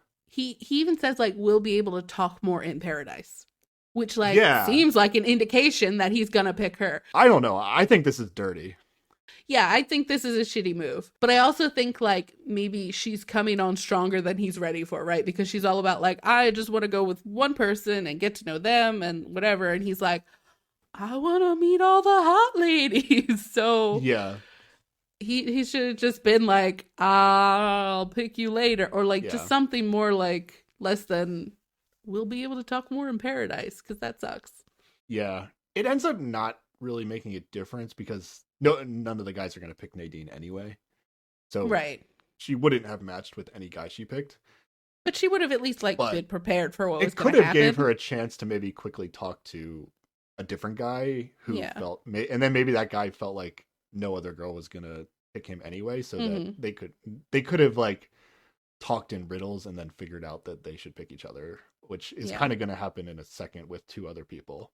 Yes. So I don't know. To me, this moment by Dongwoo not being like, now I don't know if he's allowed to straight up just be like, I'm not gonna pick you to go to Paradise, but like, I remember last year, like people were like at least attempting to be like, I Hmm. think we should like maybe talk to other people. Like I don't Yeah. know, they at least attempted, but yeah, I think he was a little dirty with being like, oh yeah, maybe we'll get to learn about each other in Paradise when like he knew. Now he could be thinking like, okay, I'm not going to pick you this time, but I might go with you later Or maybe because he hadn't quite made up his mind yet, but like it seems really like he did. yeah, So, I do feel like maybe Nadine would be his second choice at yeah. least. I don't know. You seem to think not, right? I think I at least bought that Nadine would be his second choice, but maybe that's actually not true. It's kind of like a false. it's hard to tell because it really does seem like he's just like trying to take care of her because she feels awkward, but that might endear him to her to the point where she would be a second choice. I don't know. It's hard to say. I have to see how he interacts with other people more, you know? Yeah. All I know is after this conversation, I was all in on Nadine. this is this is who I'd be picking for Paradise Mhm. because when she Yeah. was like, "Oh, the Inferno is fun," I was like, "Yes, this is the person who gets it." Mhm. Nadine also does not believe in love at first sight, sir. That came up in this Yes. conversation. I think he asked her that because he was just like, why are you so in on this like one person situation? Like that felt like that's what that came from. Yeah, the one person thing was a little bit weird. I didn't really follow that well, but it was her way of telling him that she's picking him. That's the only Okay. interpretation I took from it. I took it as like if she was in the real world and she was like on the apps, like trying to date somebody, she would just like go out on a date with one person and then like see where that went before she went back to the apps to pick somebody Oh, else to go on a date with. yeah, that sounds reasonable. Yeah. Sounds more manageable. Yeah, I'm thumbs up on Nadine. Yeah, I agree. Okay, it's time to pack. They get interrupted actually by the announcer person. They're like, it's time to pack for Paradise.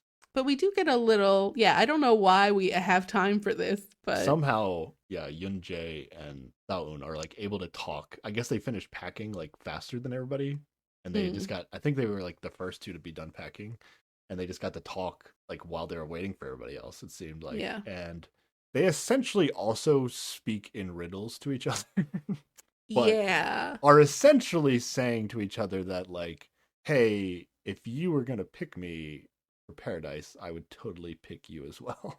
That's Yeah, he's essentially. like, he's curious about someone, but he's not sure if she's curious about him. Yeah. And he's asked her if It's she's so worried silly. about that. Yeah. But then she's like, well, I can't change how he feels by worrying. And then he's like, oh, you're so wise. And he's the boy that wanted someone who was wise. So Oh, yeah. Okay, that's a good point. I came into this thinking he was thinking about two other women and that she had a wise moment. And he's like, oh, fuck, this is the one. Yeah. Yeah, I don't know. It seemed like he should be matching up with Sejun, right? Yes, yes. Or Zoe. But somehow, like, they make it seem like just because of this conversation that happened, like, right before the selections. Mm-hmm. Basically, what happens is, like, Soe, Sejun, and Seun all pick Yoonjae, Yes. but Yoonjae picks Seon. Yes. But we only really got them talking in this conversation right before the Exactly. selections, right? So that's why it really feels like he's super honed in on the fact that she said something wise, and he's just like, this changes everything for me. You don't think it's just like a meta of like, this almost felt like on Survivor where like the last plan of the day right before tribal council is like the plan that succeeds because there's not time to change it. I guess. Once production says, hey, it's time to vote, like you can't change it anymore. So this was just like the last most guaranteed way that he would go to Paradise is if he just picked the person he just talked to. I mean, I guess, but I like my version better. Also, like, what did she say that was really wise? I couldn't really pick up on that. It seemed like he was just projecting what he likes in women onto her. No, she said she couldn't change how the person she's interested in feels by worrying. So why bother worrying? Which, Yeah. I mean, is a decent sentiment. I do agree with him. I do think that she's the more mature of maybe anybody here. I don't know. Probably. Yeah. Yeah. You want to explain the selection process? Yes. So all the guys, this actually alternates. So this time it's all the guys get a ticket to Paradise and they go out and put it in mailbox of the woman they're interested in.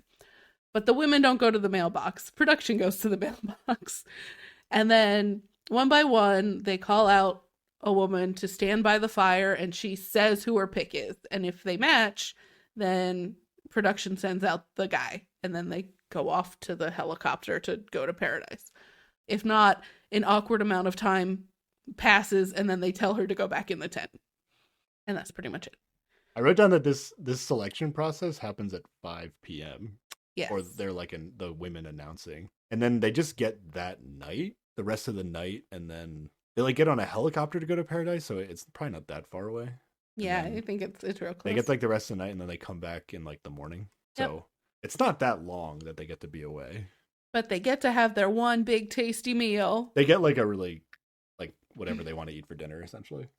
Yeah, and then they have like an activity usually. Like most of the time it's hang out in the pool attached to the room. Yeah. Or last year it was like whatever suite you got had like one suite had like a hot tub, one had a pool, and then one of them was just like at a I don't even know. It didn't really have anything. It didn't have anything. We only got to see 3 rooms. Supposedly they should have like 4 or 5 rooms in case like there's a bunch of matches. Yeah, in case everybody matches up appropriately, but yeah, I guess not. We only got to see 3, I think, last season. Yeah. Time. So Nadine goes out first. She picks Dongwoo, but obviously he doesn't pick her. I actually had a production question here.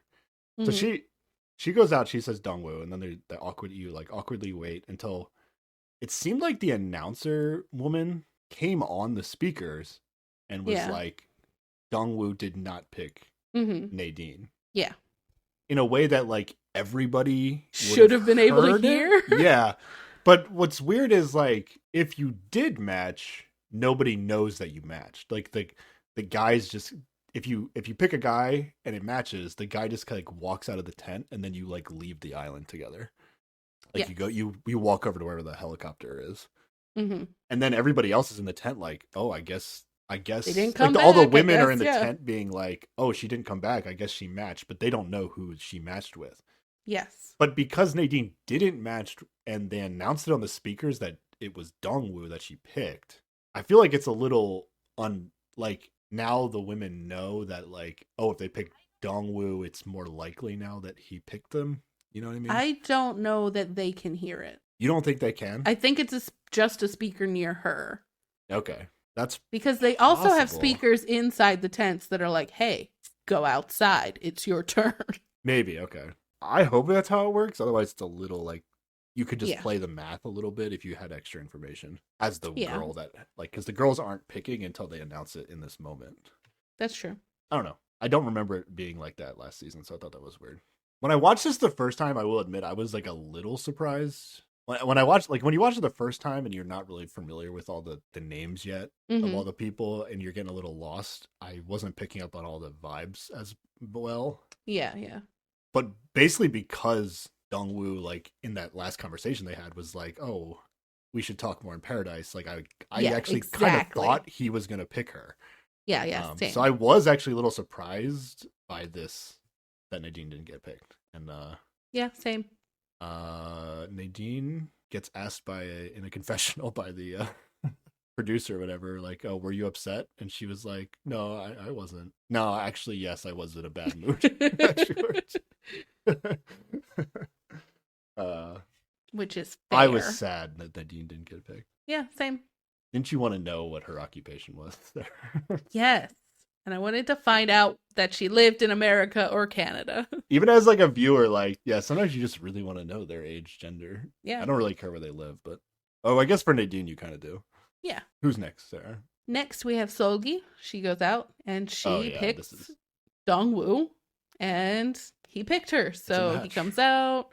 They take their bags. This is good.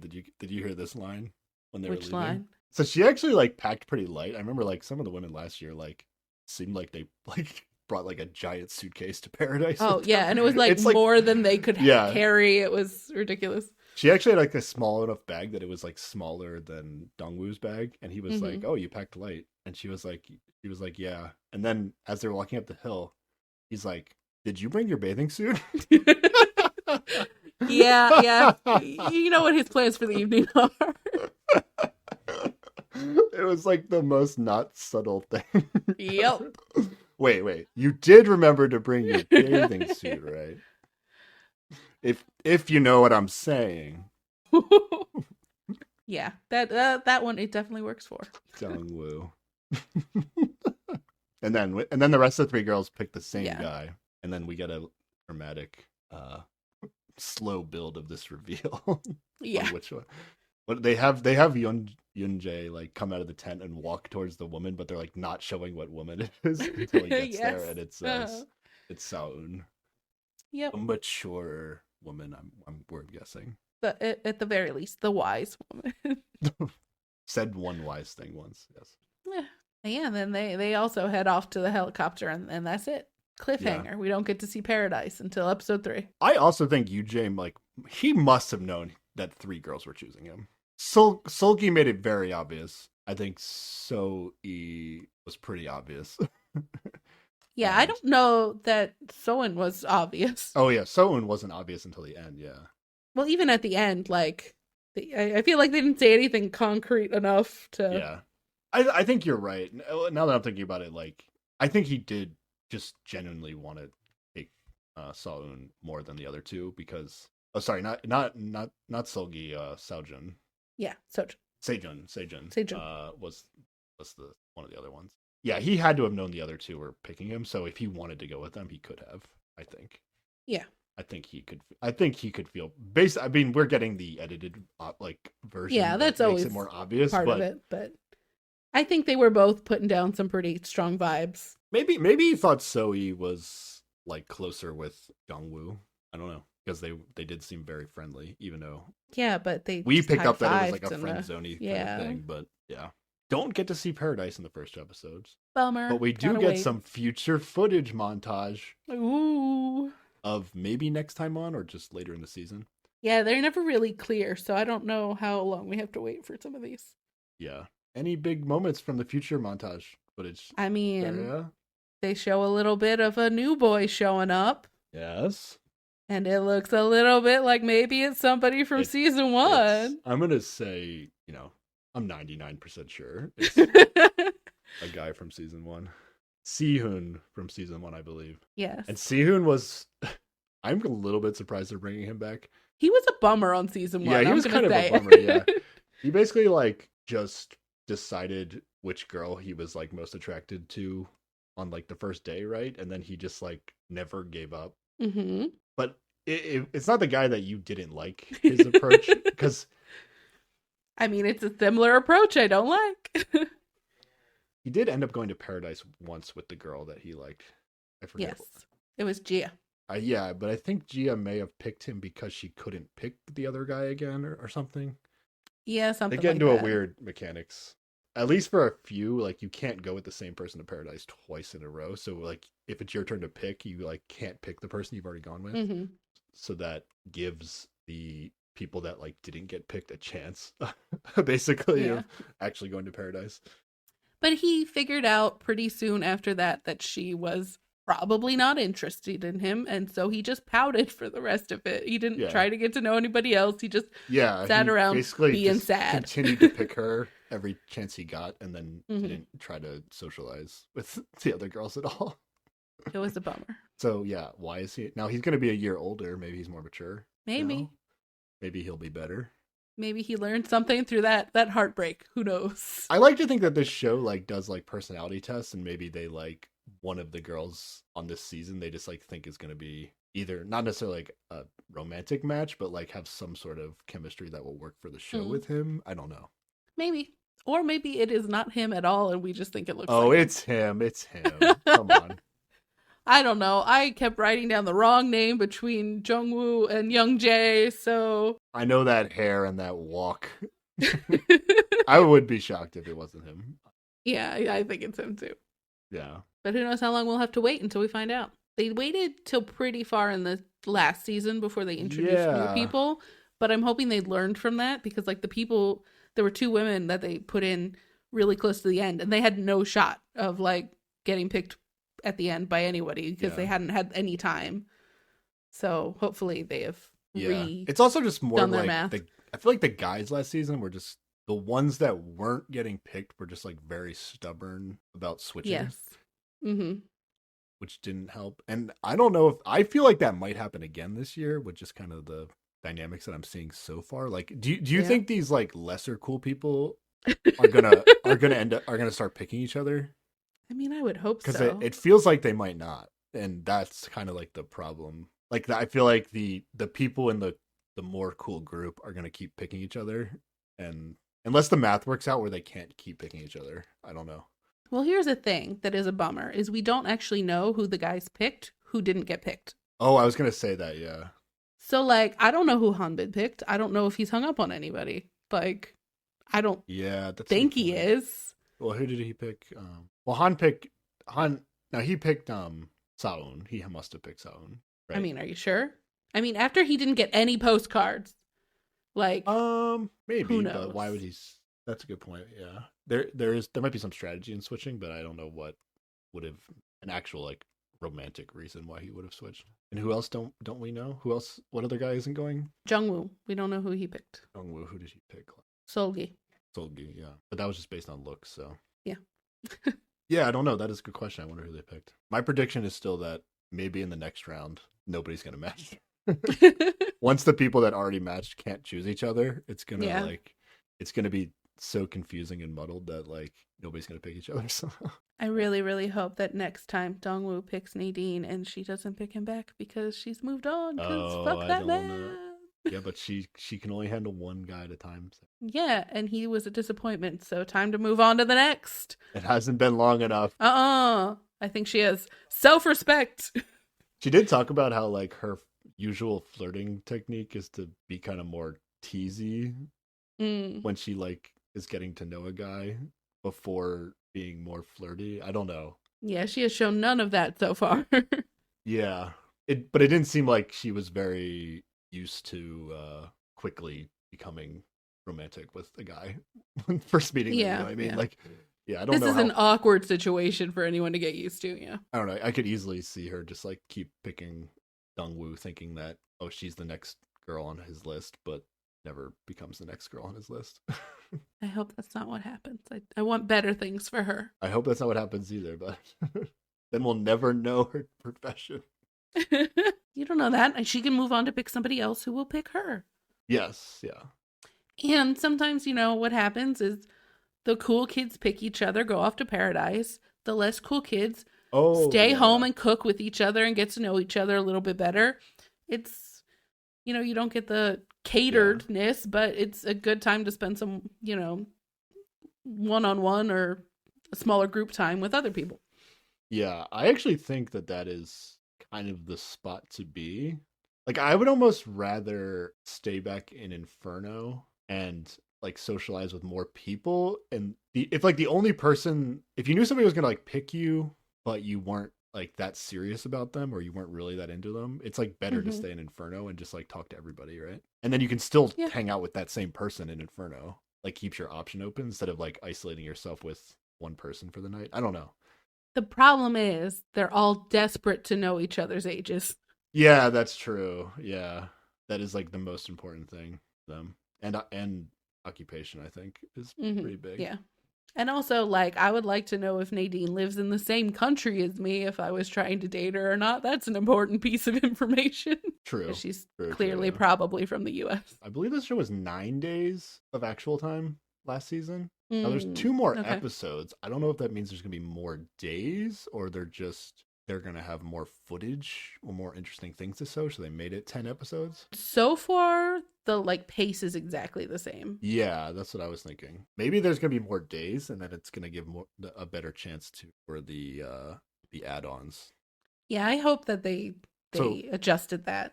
Yeah. So we got to assume we're getting one more guy, or 2 more guys and 1 more girl. Yeah, because it was 12 last season, so I think that'll get us 12 here too. Yeah, okay, that makes sense. But last season, the 5th girl showed up, right? Like, I thought first it was we got the extra guy. Like, we got all the guys before we got extra girls. It was, and then 2 girls. Yeah, I don't know. It was weird how they did it. I don't know if they're going to do it the same way or not. I don't know. Any thoughts? Any final thoughts on the first episodes? This show just like really hits the sweet spot for, I think, dating shows for me. Yeah, it's the definitely best. It's people that like aren't too full of themselves, except for Sejun. Mm-hmm. I don't know. They're like the right level of awkward with each other that should be expected in this scenario. Yeah. While still being and because they're on an island, they still can show off their bodies a little bit. Yeah. They're awkward hot people. It's great. Yeah. Whereas like Heart Signal is like the same awkwardness, but it was wintertime. It's in wintertime, so they're just like wearing warm. Yeah. You don't get the island feel that most of these dating shows are on. Yeah, yeah. But yeah, I'm in on this season. Oh yeah, me too. I love this show. Don't think I like Dongwoo, but we'll figure that out. I'm annoyed at him already.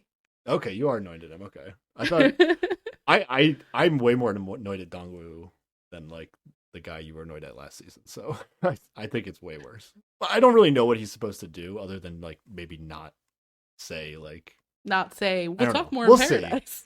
I hope that Nadine's at least his second pick. I hope he's not her second pick. I want her to move on. Well, if nobody's gonna match, what's more likely?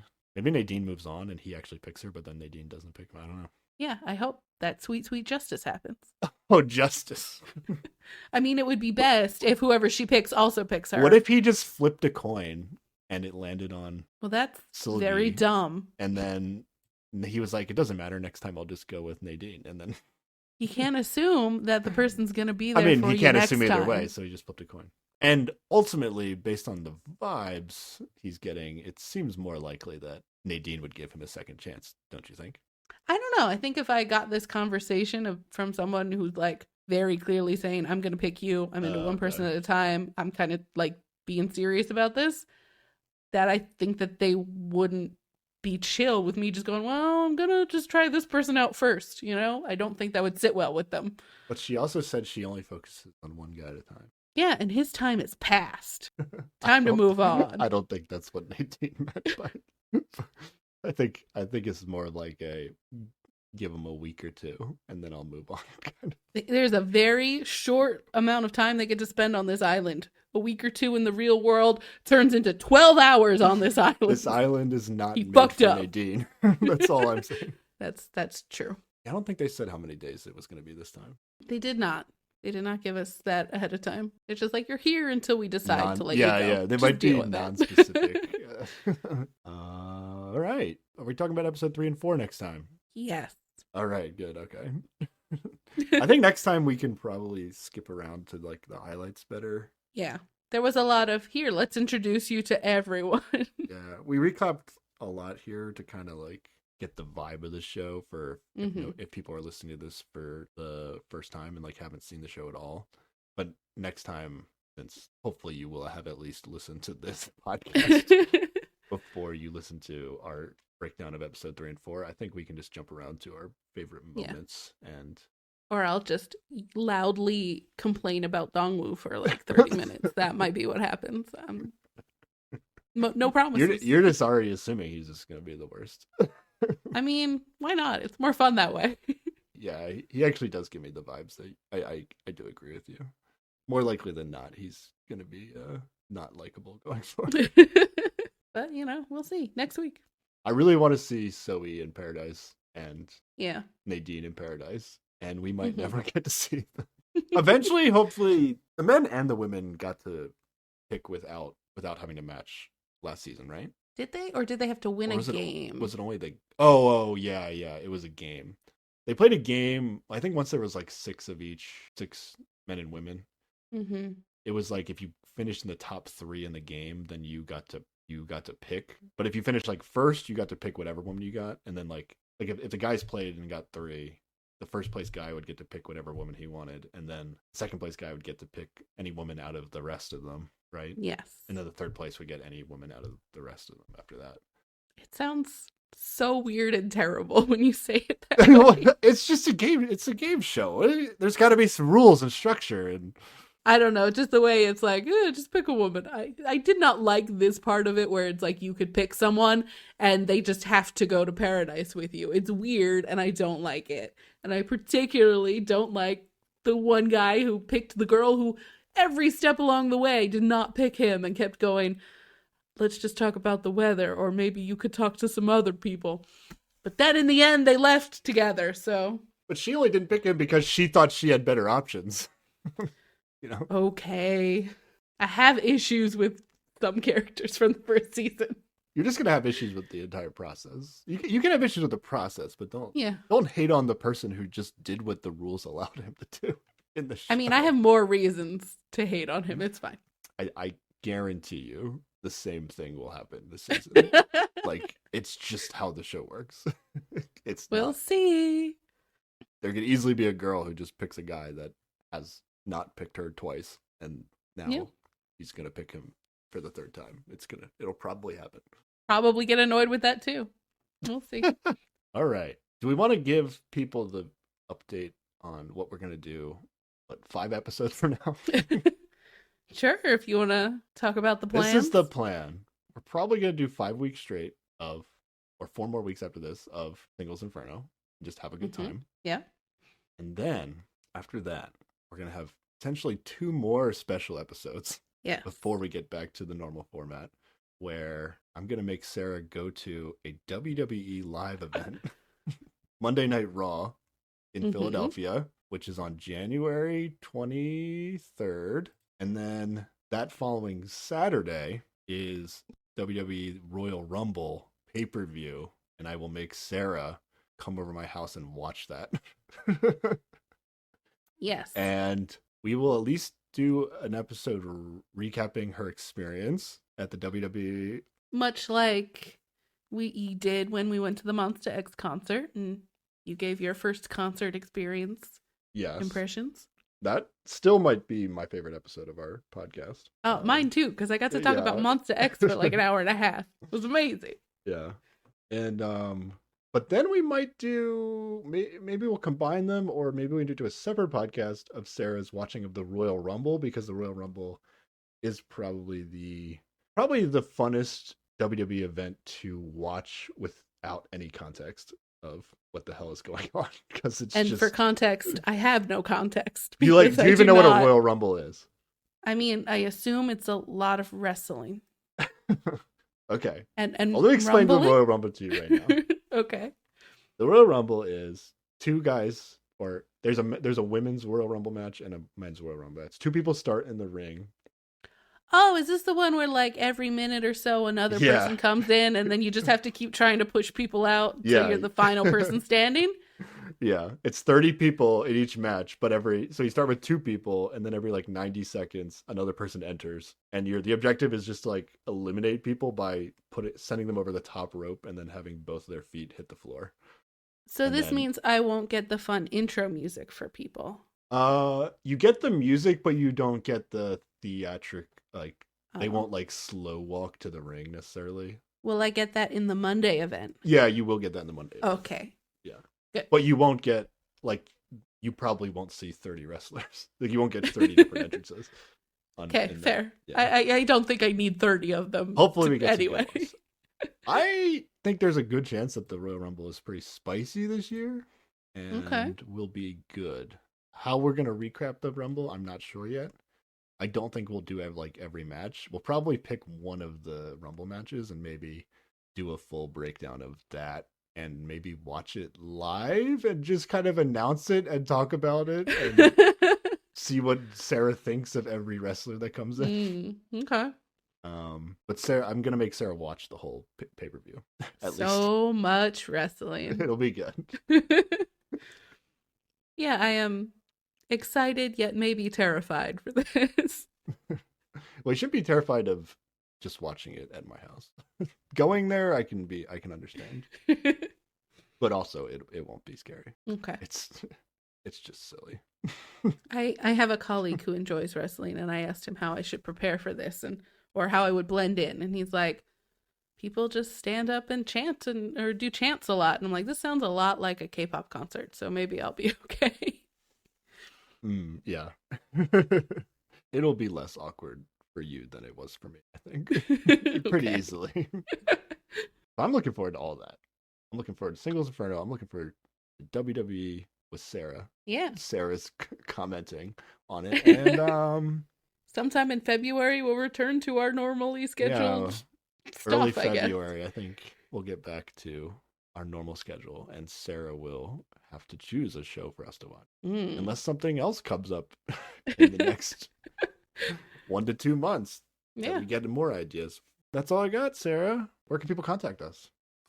People can email us at keepwatchingpod@gmail.com. You can tweet at us at keepwatchingpod, Instagram at us at keepwatchingpod, leave a comment on this video on YouTube at keepwatchingpod, or if you're feeling spicy, you can leave us a rating and a review on Apple Podcasts or Spotify. Alrighty, let's go. That's it, everybody. Thanks for watching. Bye. Bye.